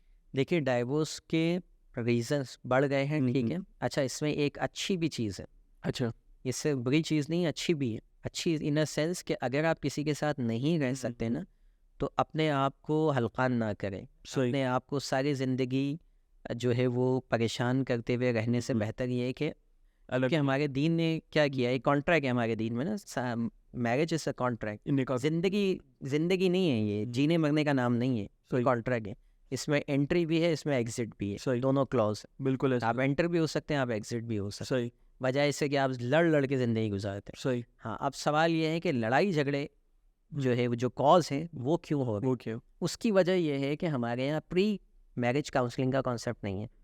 अच्छा, प्री मैरिज कॉन्सेप्ट। हाँ, जिसके ऊपर आपकी पूरी ज़िंदगी टिक रही है, आपकी नस्लें टिक रही हैं, उसके बारे में कुछ नहीं पढ़ा रहे। सही, स्कूल से लेके कॉलेज से लेके यूनिवर्सिटी तक आपने कभी कोई एक चैप्टर पढ़ा जो आपको सिखाता हो कि अच्छी अज़दवाजी ज़िंदगी कैसी होती है? नहीं, मैंने भी नहीं पढ़ा, ठीक है। अल्हम्दुलिल्लाह मेरा तीसरा मास्टर्स चल रहा है, अच्छा, लेकिन तीनों तक, यहाँ तक मैंने आज तक एक चैप्टर नहीं पढ़ा अपनी स्कूल कॉलेज यूनिवर्सिटीज़ में जो मुझे ये सिखा दे कि मेरी घर की ज़िंदगी कैसे होने वाली। ये तो हो गई दुनिया की तालीम की बात। अब आ जाए दीन पर, जो हमें हुकूक सिखा रहे होते हैं उलमा, वो उलमा बताते हैं कि दरस निज़ामी का कोर्स भी जो चल रहा है उलमा का, उसमें भी इस कोर्स को एक कोर्स की हद तक पढ़ाया जाता है, सिर्फ इस पे कोई बहुत ज़्यादा फोकस नहीं कराया जाता। उनके पास फोकस कराने के दूसरे टॉपिक्स हैं, ठीक है। उनमें से ज़्यादातर तो इख्तलाफी नोट के ऊपर ट्रेन किया जा रहा होता है उलमा को भी, जी, ठीक है, कि कौन सी चीज़ों पे आपने जाके लड़ना है दूसरे फ़िक़े से, उस पर ज़्यादा आप जो है ना फोकस होते हैं। तो जब हमें कंटेंट ही नहीं मिल रहा, जब मुझे पता ही नहीं है कि मेरे नबी की ज़िंदगी क्या थी, ठीक है, मेरे नबी अपने वाइफ के साथ कैसे होते थे, तो जब मेरी बहन को, मेरे भाई को ये बात पता नहीं चलेगी, कोई पढ़ाएगा नहीं, तो उसने तो टकरे ही मारनी एक दूसरे में। बिल्कुल। क्योंकि शादी से पहले का कॉन्सेप्ट हमारा ये होता है कि बहुत दुनिया का कोई खूबसूरत आदमी मिल जाएगा, सही, खूबसूरत औरत मिल जाएगी, और उसके बाद जब हमें पता चलता है कि हम तो मैच है ही नहीं, वो एक अलग अलग इंडिविजुअल्स हैं, दोनों की थॉट प्रोसेस अलग है, दोनों का सोचने समझने दुनिया को देखने का प्रोसेस अलग है, और दोनों इस कोशिश में लगे होते हैं कि ये मेरे हिसाब से चल जाए, वो कहती है ये मेरे हिसाब से चल जाए। नहीं चल सकते, क्योंकि अल्लाह ने आपको दो अलग अलग जेंडर में अलग अलग इंडिविजुअल बनाया है। आपको उसकी चीज़ों की, उसकी वैल्यूज़ की रेस्पेक्ट करनी है, और उसने आपकी वैल्यूज़ की रेस्पेक्ट करनी है, तब आपका रिश्ता चलेगा। ये चीज़ हमें नहीं सिखाई जाती। बिल्कुल शादी से पहले हमें ना वालिदैन ट्रेन कर रहे हैं इसके ऊपर, ठीक है, ना हमें स्कूल कॉलेज कोई भी ट्रेन नहीं कर रहा। तो अनट्रेंड जब लोग किसी फील्ड में जाएंगे, आपने यहाँ कंपनी है ना आपकी, आप हायर कर लें अनट्रेंड लोग, आप देख लें 1 महीने बाद क्या होगा कंपनी का हाल, ठीक है। तो रीज़न कौन है? रीज़न ये है कि आपने सही एम्प्लॉई, सही ट्रेंड बंदे नहीं यार के। तो हमारे मुआशरे में मलेशिया के अंदर, इंडोनेशिया के अंदर बड़ा अच्छा कॉन्सेप्ट है। वहाँ बाकायदा कोर्सेस होते हैं शादी से पहले, आपने इनरोल होना होता है, महीने 2 महीने 6 महीने के कोर्सेस है, वो उसकी सर्टिफिकेशन के बिना आप शादी नहीं कर सकते। अच्छा आपको वो मैरिज जो शादी करवा रहा होता है उसको वो सर्टिफिकेट दिखाना होता है अच्छा कि ये मेरा सर्टिफिकेट मैंने हासिल कर लिया है, ठीक है। और आपको कोई MS ऑफिस के लिए काम चाहिए होता है, आप 6 महीने का MS ऑफिस का सर्टिफिकेट मांगते हैं, सर्टिफिकेट दिखा दो, बिल्कुल ठीक है। एक बंदी को आप सारी जिंदगी के लिए अपने घर लेके आ गए, उससे भी तो सर्टिफिकेट चेक कर लो, कंपैटिबिलिटी चेक, तुम्हें आता भी है, कुछ पता भी है नहीं। अच्छा आसिफ भाई, इसके अंदर आपने जिक्र किया इसमें चीज़ों का, तो इसके अंदर जॉइंट फैमिली सिस्टम हमारे यहाँ बहुत ज़्यादा है। जॉइंट फैमिली सिस्टम, अगर मैं मज़हब की बात करूँ तो उसके अंदर इस चीज़ की खुली इजाज़त है कि अगर आप सेपरेट होकर रहना चाहते हैं, लेकिन हमारे कल्चर के अंदर ये चीज़ें इतनी ज़्यादा अच्छी नहीं समझी जाती, और इन चीज़ों को फिर वक्तन फ़वक्तन जो औरत होती है उसके ऊपर डाला जाता है कि यार इसने घर अलग करवाया, इसकी वजह से घर अलग हुआ, इसकी वजह से हमारा बेटा ये हुआ, ऐसा हुआ। इन जॉइंट फैमिली सिस्टम को आप किस तरीके से समझते हैं कि एक आपके पास लाजमी तौर पे केसेस आते होंगे, तो किस तरीके से एक अच्छी मैरिड लाइफ को जॉइंट फैमिली सिस्टम जो है वो ख़त्म कर रहा है, और किस तरीके से पेरेंट्स का एक रोल होता है अपने बच्चों की मैरिड लाइफ के अंदर, इंटरवेंशन आप में हो जाता है, बहुत ज़्यादा मुदाखलत हो जाती है, उन चीज़ों को किस तरीके से मुतासर कर रही हैं? देखिए, पहली बात तो ये कि जॉइंट फैमिली सिस्टम हमारे दीन का प्रपोज करदा सिस्टम नहीं है। हमारा दीन इस बात को कभी भी इनकरेज नहीं करता कि आप जॉइंट फैमिली सिस्टम लेंगे, वहाँ तो वो फ़ौरन ख़ैमे अलग हो जाते थे। जी। तो जो चीज़ दीन सपोर्ट नहीं करता, हम तो उससे कभी भी सपोर्ट कर ही नहीं सकते, पहली बात नहीं। तो जो और दीन है एन आपकी नफ्सियात के मुताबिक, अगर ये आपकी नफ्सियात के मुताबिक होता सिस्टम तो दीन करता। हमें ये सिस्टम कहाँ से मिला? हम चूँकि सब कॉन्टिनेंट इंडिया पाकिस्तान के लोग एक उसमें रहते आए हैं, वहाँ से हम ये लेके आए हैं, और ये कॉन्सेप्ट है मिडिल क्लास फैमिलीज़ के लिए, क्योंकि ये अफोर्ड नहीं कर सकते, सही, ठीक है। और हमारे मुल्क में ज़ाहिर है middle class, lower middle class ये लोग ज़्यादा हैं, जिसकी वजह से ये सिस्टम यहाँ राइज कर गया है। लेकिन प्रॉब्लम ये आ गई है कि इस सिस्टम की वजह से अब जो लोग अफोर्ड करते हैं उनको भी बुरा समझा जाता है कि अगर वो अलग हो जाएं तो उन्हें लगता है कि जी वो बेटा छोड़ के चला गया। भाई परिंदा भी जिस दिन उसको लगता है ना कि उसका बच्चा उड़ सकता है, वो धक्का दे देता है ऊपर से कि जाओ अब अपना घोंसला बनाओ खुद। तो ये नेचर है, ठीक है। हम क्यों मैं अपने बेटे को ये कहता हूँ कि जिस दिन तुम अपने पैर पर खड़े होने के काबिल हो गए, शादी करो, अलग हो। आप मुझे थोड़ी छोड़ रहे हो, घर छोड़ने का मतलब मुझे छोड़ना थोड़ी हो, बिल्कुल ऐसे ही, ठीक है। घर छोड़ने का मतलब आप अपनी फैमिली को बढ़ा रहे हैं, एक्सटेंड कर रहे हैं कि अब हम एक घर में नहीं रह सकते, हमें 2 घर की ज़रूरत है, 4 घर की ज़रूरत है, ख़ानदान ऐसे बन बढ़ रहा है। बिल्कुल, हमने इसको उल्टा लिया हुआ है कि जी वो छोड़ के चला गया। अच्छा, इसमें भी प्रॉब्लम ये है कि ये क्यों लिया है उल्टा, क्योंकि जब घर छोड़ के जाते हैं ना हमारे यहाँ लोग अलग होते हैं, तो फिर वो पूछते नहीं पलट के वालिदैन को, बिल्कुल, जिसकी वजह से वो एक एग्जाम्पल बन जाते हैं कि देखो उनका बेटा गया था, उसके बाद उन्होंने कभी पूछा नहीं, वो घर में बाप बीमार है और वो आता भी नहीं इनको। बिल्कुल ठीक। तो यहाँ पे बात तरबियत की थी, बेसिकली तरबियत ख़राब थी, जिसकी वजह से वो पलट के नहीं आया है ना। तो उसका इल्ज़ाम लग जाता है उस औरत पे कि जो उसकी वजह से ये काट के लेके गई है घर से, और इसने दूर कर दिया। भाई आपके पास कितने अरसे था वो बच्चा? 24, 25 साल, 28 साल, 30 साल। हमारे यहाँ तो 30 साल से पहले शादी नहीं हो रही, बिल्कुल ठीक है। 30 साल में वो आप कुछ नहीं कर पाए उसके लिए, उस बेचारी पे आप 2 साल में इल्ज़ाम लगा रहे कि उसने काट लिया। मतलब 30 साल की मोहब्बत वो 2 साल में उसने सब कुछ ख़त्म कर दी, मुमकिन नहीं है। सही। या तो 30 साल में आप इम्पैक्ट क्रिएट नहीं कर पाए, अपनी बच्चों को वो मोहब्बत नहीं दे पाए जो उसने 2 साल में दे दी और वो ले गए, या तो इस बात को तस्लीम करें। अपने फेलियर को उसको क्यों आप कह रहे हैं कि उसने काट लिया? ऐसा नहीं होता। आप अपने बच्चों को अपने आप को इस हवाले से ट्रेन करें शुरू से ही कि बच्चों को अलग करने में बुराई नहीं है। अगर बच्चा नहीं आ रहा, आप चल के चले जाएं, कोई बड़ी बात नहीं है। सही अपनी औलाद के लिए नहीं जाता क्या इंसान, चले जाएं कि भाई बिल्कुल। बहुत दिन हो गए आए नहीं, मैं आ गया आज तुम्हारे घर। ठीक है, इसमें सही कोई छोटा बड़ा नहीं होता, रिलेशनशिप में कोई छोटा बड़ा। छोटा लेकिन ये कहना कि नहीं तुम यहीं रहो और उसके बाद उस बहू को जो है वो फिर टॉर्चर करना, सही ये फिर क्या होता है कि ये भी सेपरेशन का बाइस बनती है। बहुत सारी खवातीन जो है वो घर छोड़ के चले सेपरेट हो जाती हैं जाते क्योंकि उस पर बर्डन आता है। हमारा दीन तो ये कह रहा है कि आप अपनी बीवी से अपने लिए रोटी नहीं पकवा सकते, सही ठीक। और आप पकवा रहे हो अपने अम्मा अब्बा की रोटियां उससे। ठीक है, अम्मा अब्बा के लिए जिम्मेदारी आपकी है भाई, आपकी बीवी की नहीं है। वो आपके बच्चों को फीड करवाने के भी आपसे पैसे ले सकती है दीन के मुताबिक, शरीयत के अच्छा, मुताबिक। जी बिल्कुल आप हालांकि उसकी भी औलाद है, जी लेकिन वो आप इसकी उजरत तलब कर सकते हो। बिल्कुल तो हमारा तो इंडिपेंडेंट बनाने पे दीन हमारा बड़ा फोकस्ड है। दीन को भी जो है वो अपने मतलब के लिए इस्तेमाल किया शरीयत का अगर नहीं पता हम्म। तो जॉइंट फैमिली सिस्टम से बदतरीन फैमिली सिस्टम कोई नहीं हो सकता अच्छा अगर शरीयत का नहीं पता। जी जी क्योंकि शरीयत बताती है हुदूद, ठीक है, और जब जिस जगह पे हुदूद ना हो ना, तो फिर जब आप लिमिट नहीं है तो फिर कुछ भी नहीं, सही फिर एक दूसरे के हुकूक पामाल करते हुए ज़िंदगी गुजरेगी यार। बिल्कुल लेकिन आपको अगर हुदूद पता है, शरई हुदूद पता है, तो फिर आपको पता होगा कि नहीं मुझे बहू से रोटी नहीं बनवानी है वो। सही ठीक। सही। अच्छा आसिफ भाई इसके अंदर हम बात कर रहे थे रिलेशनशिप के ऊपर, तो वर्किंग रिलेशनशिप के ऊपर भी थोड़ी बात कर लेते हैं। एक टॉक्सिक वर्क इन्वायरमेंट जो होता है वो आपकी नज़र में कितना आपकी हेल्दी मेंटल लाइफ के ऊपर इम्पैक्ट उसका होता है, और उस पर आपकी काम की जो प्रोग्रेस होती है उस पर कितना ज़्यादा इम्पैक्ट आता है? आप माशाल्लाह से हम देखते रहते हैं कि आप जो है वो मल्टीपल ऑर्गेनाइजेशंस के अंदर जाके पब्लिक स्पीकिंग भी कर रहे होते हैं, उनको कोचिंग भी दे रहे होते हैं, तो वो किस तरीके से आपको किस तरीके से का इम्पैक्ट वहाँ से आपको दिख रहा होता है कि टॉक्सिक रिलेशनशिप का क्या उसमें आया है? वर्किंग रिलेशनशिप की बात करो। देखिए, एक चीज़ हमेशा याद रखिए कि ज़िंदगी में इससे फ़र्क नहीं पड़ता कि आपके साथ क्या हो रहा है, फ़र्क इससे पड़ता है कि आप क्या समझ रहे हैं कि आपके सही साथ क्या हो रहा है। सही आपकी अपनी जो समझ है ये हम्म। डिटरमिन करती है कि आप खुशहाल रहेंगे या आप तकलीफ़ में रहेंगे। सही सही ठीक है, सही यानी मेरे इन्वायरमेंट में क्या है हम्म इससे कोई फ़र्क नहीं पड़ता। इसकी एग्जांपल बड़ी कॉमन एग्जांपल है, ट्रेनिंग हम्म इंडस्ट्री में दी जाती है। एक CNN का इनका जो है वो इंटरव्यू था, उसमें कैलिफोर्निया में अर्थक्वेक आता है और उस अर्थक्वेक के दौरान एक रिपोर्टर जाता है, एक नॉक करता है गाड़ी का शीशा, पूछता है कि भाई हाउ आर यू फीलिंग। तो एक इंसान जो है वो चीखता है कि मैं जो है फंस गया हूँ इस शहर में आके और मर रहा हूँ, और जो है वो मुश्किल है यहाँ पर जीना, इसमें आए दिन जलजले हैं।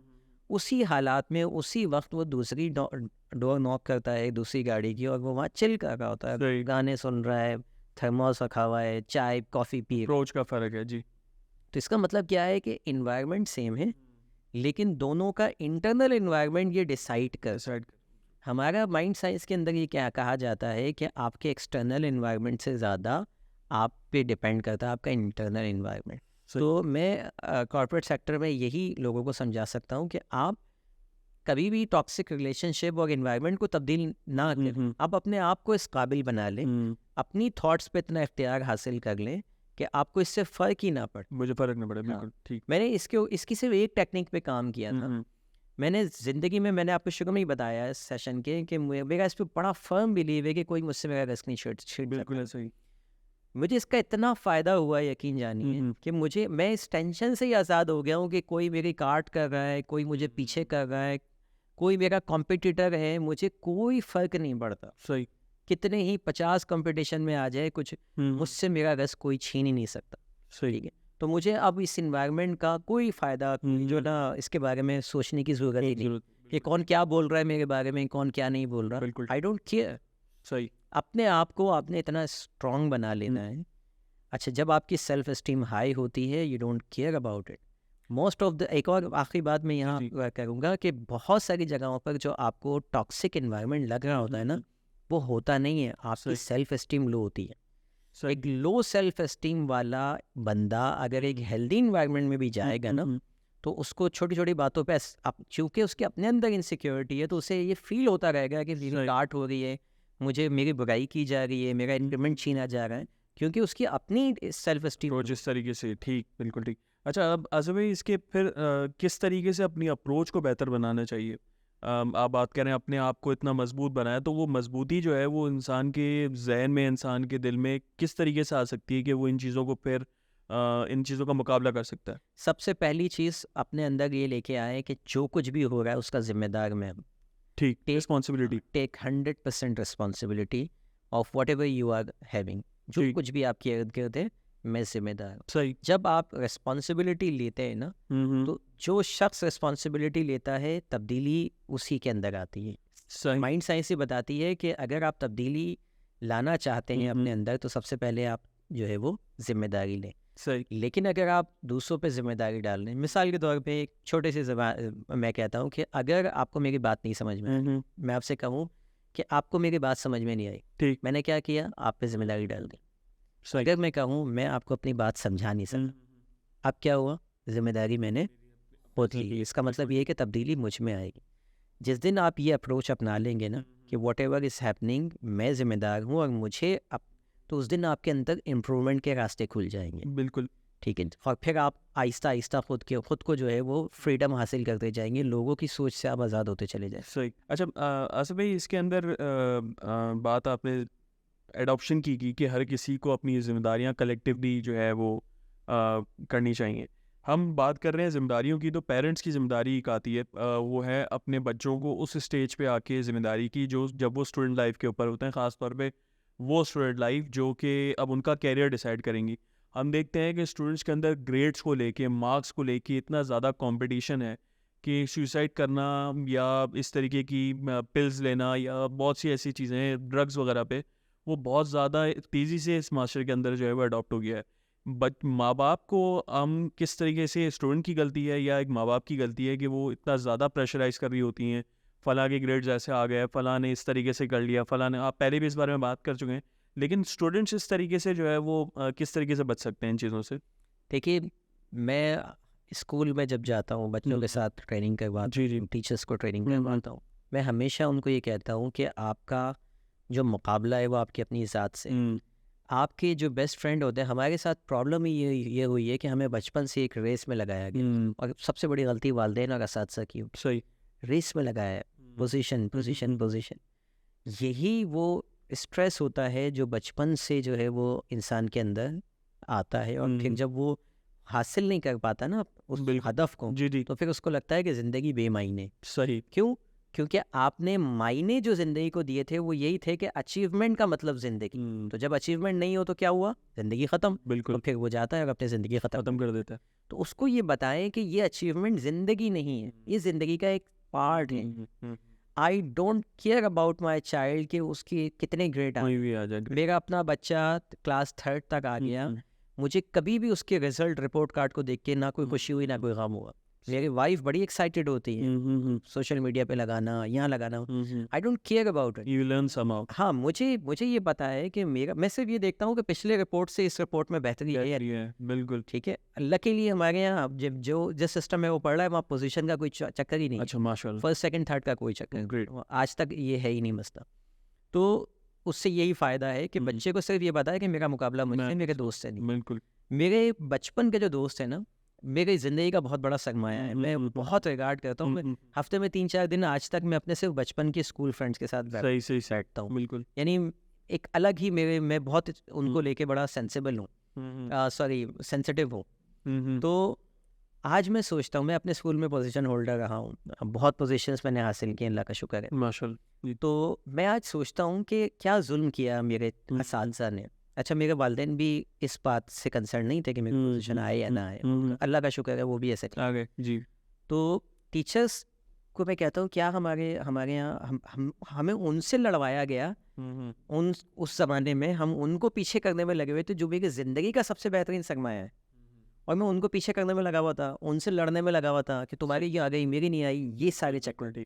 काश मुझे उस वक्त कोई समझाता कि ये ज़िंदगी का तुम्हारा असासा है, इनसे लड़ना नहीं है, इनको कम्पीट करके इनको हराना नहीं है, इनको साथ लेके चलना है। चलना है, इनको सिखाना है। जी, ठीक है, बिल्कुल। आज हर बंदा अपनी अपनी फील्ड में बेहतरीन है, हमारा एक दूसरे से कोई कंपटीशन नहीं है, सबकी फील्ड्स अलग है, बिल्कुल ठीक। सब बैठते हैं हंसी मजाक करते हैं, लेकिन स्कूल में पता नहीं क्यों लड़ रहे थे। तो अपनी ज़ात से बच्चे को अगर आप सिखा देंगे लड़ना, ये मेरी परसेंटेज है, ये मेरी गलतियां हैं, इस गलती पे उससे पूछे कि तुम्हारे इतने कम नंबर आ गए, आप ये पूछे कि बेटा इसमें क्या गलती क्या इशू हो गया? इशू क्या हुआ था, तबीयत ख़राब थी, सही, इसको कैसे इम्प्रूव किया जा सकता है, बिल्कुल, उस इम्प्रूवमेंट की बात करें बच्चे से, सही, सही, सही, ना कि ये कि जी आपने उसको इतना स्ट्रेस दे दिया उस बच्चे हम्म, को कि वो जाके खुदकुशी कर रहा है। सही, ठीक है, इंडिया में तो बहुत ज़्यादा बहुत है, ज़्यादा पाकिस्तान में फिर इतना कम है। लोग जो है वो नहीं है, लेकिन इंडिया में बहुत ज़्यादा अच्छा, इसमें मैं पोएम्स की हम लोग पहले बात कर रहे थे, तो एक बहुत अच्छी पोएम मुझे लगती है, वो एडिक्शन है, सब चीज़ें, लेकिन कुछ पोएम्स के अंदर वो मैसेजेस भी कन्वे कर रहे होते हैं। है। वो एक पोएम थी, शेयरिंग इज़ केयरिंग। हमारे यहाँ इस्लाम के अंदर ये बड़ा एक कॉन्सेप्ट है शेयरिंग का, कि हर चीज़ शेयरिंग है। बच्चों के अंदर आजकल वो शेयरिंग वाला कॉन्सेप्ट ख़त्म हो गया है, कि आपने साथ बैठ के खाना खाना है, नहीं ये नहीं हसद। फिर उसको बाद में हम देखें तो वो हसद की तरफ बात चली जाती है, कि एक फला बोलता है यार मेज़ के पास ये अच्छा लंच है, मेरे पास अच्छा लंच क्यों नहीं है। वो एहसास कमतरी भी आती है। तो शेयरिंग वाली जो हमारा कॉन्सेप्ट है, हमारी जो बेसिक दीन के जो अच्छे अच्छे कॉन्सेप्ट थे, वो सब के सब ख़त्म होते जा रहे हैं। और बाहर में हम वेस्ट में देखते हैं तो वो चीज़ें ज़्यादा से ज़्यादा अडॉप्ट की जा रही हैं। ये इसकी क्या एक बेसिक रीज़न है जो आप समझते हैं कि हमें गलत पढ़ाया जा रहा है, या हमें दीन का मतलब कुछ और समझाया गया है, या दीन का गलत इंटरप्रेशन हुई है कि हमारे पास, कि हम उन चीज़ों को गलत वे पे लेके चले गए हैं? देखिए शेयरिंग तो हमारे यहाँ सिखाई नहीं जा रही, बल्कि उस हमारे यहाँ तो ये हो गया कि अब 4 साल 5 साल का बच्चा भी अपने कमरे में जाके खा रहा है खाना। बिल्कुल ऐसे ही। ठीक है, उसको उसकी डेस्क पे दे दिया जाता है। हम्म, मैं इसके ऊपर मेरी पूरी वीडियो है सिर्फ दस्तरखान की अहमियत के ऊपर। अच्छा, दस्तरखान का कॉन्सेप्ट आप अगर घर में ले आए ना, ठीक है, कि आपने दस्तरखान पे, अगर आप बहुत बिजी हैं तो कम से कम एक खाना एक आपका खाना, बिल्कुल ठीक, दस्तरखान पे, बिल्कुल। ठीक है। ज़्यादा छोटे बच्चों को शेयरिंग नहीं सिखानी चाहिए। ये अच्छा, भी सही। साइकोलॉजी ये कहती है कि अगर आप बहुत, क्योंकि उस वक्त उसको हर बच्चा पॉजिटिव होता है, सही। उस वक्त सिखाने का मतलब ये होता है कि वो ये समझता है, क्योंकि वो अपनी चीज़ों को लेकर पॉजिटिव है, तो उसको लगता है कि मुझसे छीन के किसी और को दिया जा रहा है, सही। तो वो नेगेटिविटी डेवलप क्या होता है। हाँ, फोर्सिबली ना सिखाया जाए, वैसे ही आप उसको दिखाएं वैसे कि दिखा देखो दें, ये मैंने आज, वही खा और रहे हैं। दिखा के करें। हम्म, हस्बैंड वाइफ बैठे हुए एक दूसरे से शेयर करें, सही, सही, सही, बच्चे से शेयर करें, ठीक। दूसरे बच्चे से शेयर, उसको ये नहीं बोले कि तुम भी करो, फोर्सिबली ना करो, सही। खुद ही बच्चा सीखेगा देख के। ठीक है, ये कॉन्सेप्ट लेके आए तो बच्चा फिर स्कूल में भी शेयर करेगा। हाँ, आप उसको आहिस्ता आहिस्ता बता सकते हैं कि बेटा स्कूल में ईदी साहब की बड़ी मिसाल अच्छी है कि ईदी साहब के वालदा क्या करती थी, हमेशा उनको 2 सिक्के देती थी। अच्छा, ठीक है, और कहती थी कि एक सिक्के से खुद लंच करना और एक से किसी को करवा देना। बिल्कुल। ठीक है, और फिर देखे दुनिया को क्या शाहकार। रिजल्ट, बिल्कुल भी। शेयरिंग का जो कॉन्सेप्ट उनकी वालदा ने दिया कि एक तुम लेना, यानी उसको ये नहीं, उनको ये नहीं बताया दोनों तुम्हारे, हाँ, तुम्हें अपने पे आपात से नहीं करना, ये है एक है ही पहले से किसी और का। अच्छा। उनको सिर्फ ट्रेन किया जा रहा है कि मुझे किसी के पैसे से किसी की मदद करनी है। तो उन्होंने सारी जिंदगी क्या किया, बिल्कुल, लोगों से पैसा लिया और उससे किसी की मदद की। बहुत अच्छी ठीक बात है जी। तो ये चीज़ हमें बच्चों को सिखानी है कि आप किसी की मदद करें।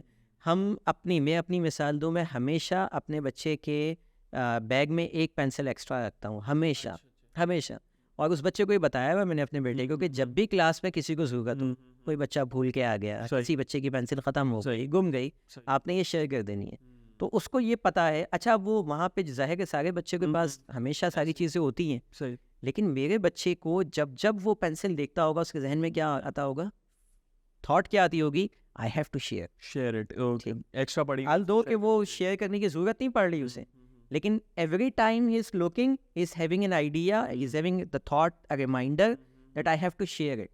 तो ये छोटे छोटे तरीके आप ऐसे अपना सकते हैं। इसको आप कहते हैं कि इनडायरेक्टली आप उसको कॉन्सेप्ट दे रहे हैं, सही। ठीक है, कोई बच्चा अच्छा लंच आप बना के दे रहे हैं और आपको ये लगता है कि इस लेवल का लंच दूसरे बच्चे शायद ना लाते हो, बाज़ औक़ात ऐसी चीज़ें भेज होते हैं ना, नॉर्मल से हट के आप स्पेशल कोई भेज देते, बिल्कुल, तो फिर आप बच्चे को ये इंस्ट्रक्शन दें, एक लंच बॉक्स अलग बना के दें, ताकि बच्चे को ये नहीं पता मैं अपनी भूख छोड़ के दूसरे, इसको बताया ये एक्स्ट्रा है, इससे आपने अपने दोस्तों को सर्व करना। स्टार्टिंग में आप इस तरह से शेयरिंग करवा, फिर वो खुद अपने हिस्से का भी निकाल के देगा। सही। अच्छा, असम में हम अपने लास्ट सवालों की तरफ बढ़ें। इसके अंदर जो है वो हम अगर मैं बात करूँ सोसाइटी की कल्चर और सोसाइटी की कुछ अच्छी चीज़ें हैं, कुछ बुरी चीज़ें हैं, हमारे अंदर बहुत सी सोसाइटी से अडॉप्ट की गई हैं ये चीज़ें। सबसे पहले सोसाइटी की चीज़ें अगर मैं बात करूँ सही एज की, तो आपकी नज़र में एक सही age for the mental health उसकी क्या होती है, कि जिस एज में बच्चा एक मैच्योर हो जाता है या बच्ची एक मैच्योर हो जाती है, जिसको हम समझ सकते हैं कि वो एक शादी के लिए रेडी है।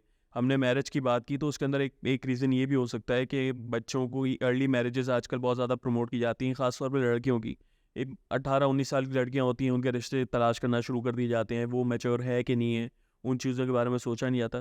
तो आपके हिसाब से जो है वो एक परफेक्ट एज क्या होनी चाहिए जिस टाइम पे आपकी ग्रोथ कंप्लीट हो जाती है और आप मैच्योर इंसान हो जाते हो, जिस पे आप शादी फिर बाद में कर सकते हैं?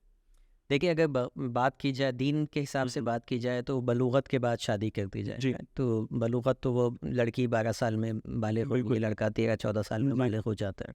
ठीक है, ये हमारे इसके दीन बाद का। आप कर सकते हैं इसके बाद।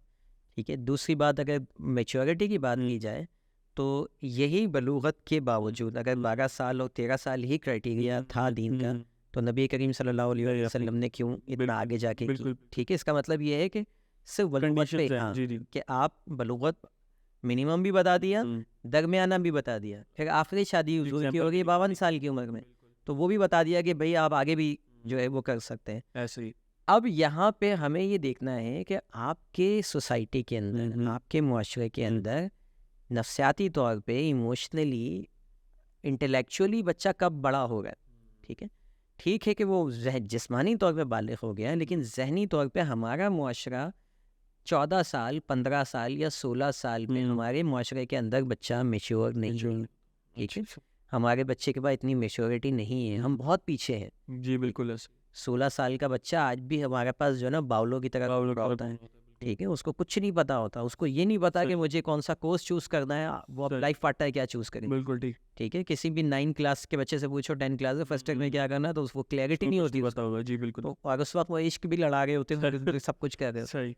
तो वो जिस्मानी तौर पे चूंकि बालिग है, तो वो इश्क तो लड़ा रहा है, ठीक है, वो उसको करेगा, लेकिन हम्म, सोबैरिटी की आपकी आगे जब आपको लगे कि मेच्योर हो गया, 18-20 साल तक तो हमारे यहाँ तो नहीं होता। नहीं होता मतलब। उसके बाद आप जो है वो देखिए कि अगर हम्म, बच्चा आपका इतना सोबर हो गया है, तो आप उसके लिए फिर कोई एक एज लिमिट नहीं है। लेकिन मेरे हिसाब से जो आइडियल है, वो चूंकि रोल मॉडल नबी करीम सल्लल्लाहु अलैहि वसल्लम की ज़ात है, तो 25-26 साल में समझता हूँ कि एक आइडियल मर्द है। के लिए जो है वो, मैंने खुद भी इसी एज में इसी नीयत से की ठीक, थी शादी, के नबी करीम सल्लल्लाहु अलैहि वसल्लम की भी इस एज में जो है सही। वो शादी हुई। अच्छा, आसिफ भाई, आपसे बात करने के लिए इतने सारे टॉपिक्स हैं कि उसके लिए हमें एक डिफरेंट सेशंस रखने पड़ेंगे अलग अलग टॉपिक के लिए। लेकिन आपकी एक किताब रिसेंटली लॉन्च हुई है, वो किताब किस बारे में है और वो कैसे अवेलेबल हो सकती है, और अगर लोग उनको पढ़ना चाहें किस तरीके से पढ़ सकते हैं? देखिए, मेरी किताब जो है वो बेसिकली उसका नाम है उड़ान भरने दें। सही। बच्चों को हम बचपन से नेगेटिव लेबलिंग करते हैं और उनकी पोटेंशियल को हम ज़ाया करते हैं। सही। इस कॉन्सेप्ट को लेते हुए मैंने जो है ये बच्चों के लिए ये किताब लिखी। बच्चों के लिए हम्म, ऊपर है, लेकिन है वालिदैन के और वालिदैन के लिए। टीचर्स के लिए। ठीक। तो इसको आप ऑनलाइन मेरे प्लेटफॉर्म से बासानी जो है सही। वो हासिल कर सकते हैं। मैं आपको नंबर भी दे दूंगा, आप चाहें तो स्क्रीन पे आप चला सकते हैं, बिल्कुल। तो वहाँ से व्हाट्सएप के ज़रिए वो कांटेक्ट करके उस किताब को बासानी जो है वो ठीक। बाय आसिफ कर भाई, सकते हैं। आपसे बात करके बहुत अच्छा लगा, और टॉपिक्स इतने ज़्यादा थे कि हम उसको कवर पूरे कम्प्लीटली नहीं कर पाए, और इसको इंशाल्लाह हम नेक्स्ट सेशन के अंदर अपना कंप्लीट करेंगे। और बहुत शुक्रिया आपके आने का, और इतनी सारी चीज़ें ख़ास तौर पे पेरेंटिंग के हवाले से और रिलेशनशिप के हवाले से बताने का। और I am very much sure कि बहुत सारे व्यूअर्स को हमारे इसका फ़ायदा हुआ होगा। कोई आखिरी मैसेज अगर आप देना चाहें हमारे व्यूअर्स को, और कुछ बोलना चाहें, कुछ बताना चाहें, तो प्लीज़।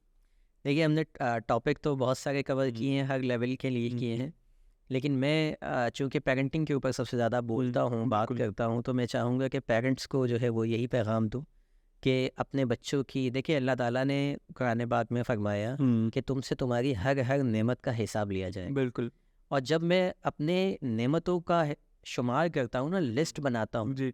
और जब मैं ये सोचता हूँ कि इसमें सबसे बेहतरीन नेमत कौन सी है, तो मुझे मेरी औलाद नजर आती है। बिल्कुल ऐसे ही। ठीक है, तो मैं उसको टॉप पे रखता हूँ कि हम्म, ये नेमत सबसे अजीम नेमत है। तो जब आपसे ये पूछा जाएगा कि तुमसे तुम्हारी हर हर नेमत का हिसाब लिया जाएगा, और आप नेमतों में सबसे पहले शुमार कर रहे हैं औलाद को, तो औलाद सबसे पहला सवाल आपसे औलाद का ही होना है, फिर उस जी, हिसाब जी, से अगर देखा बिल्कुल। जाए। ठीक है, तो अब ज़ाहिर है इसको मैं ईमान से कंपेयर नहीं कर रहा, ईमान भी एक नेमत है, लेकिन जब इतना आपसे सवाल पूछना है, और फिर कुरान की वाज़ेह आयत है कि तुमसे हर इंसान से उसकी और जो है उस उन बिल्कुल, लोगों के बारे में पूछा जाएगा जो उसके जो है किफ़ालत में है। बिल्कुल ठीक। तो अपने बच्चों के बारे में संजीदा होइए। हम्म, पेरेंटिंग के जो उसूल पुराने चलते चले आ रहे थे, हमारे वालिदैन भी इतने ट्रेंड नहीं थे, उन्होंने भी सीखा नहीं था, वो भी अपने हिट एंड अपनी ट्रायल मेथड होता है ना, उस जी, कुछ चीज़ें तुक्के में सही हो गई, बिल्कुल कुछ ऐसे, नहीं हुई, बिल्कुल इस ऐसे। तरह से वो करते आए हैं। उनसे हट के आप थोड़ा सा इसको पढ़िए, इसको सीखिए।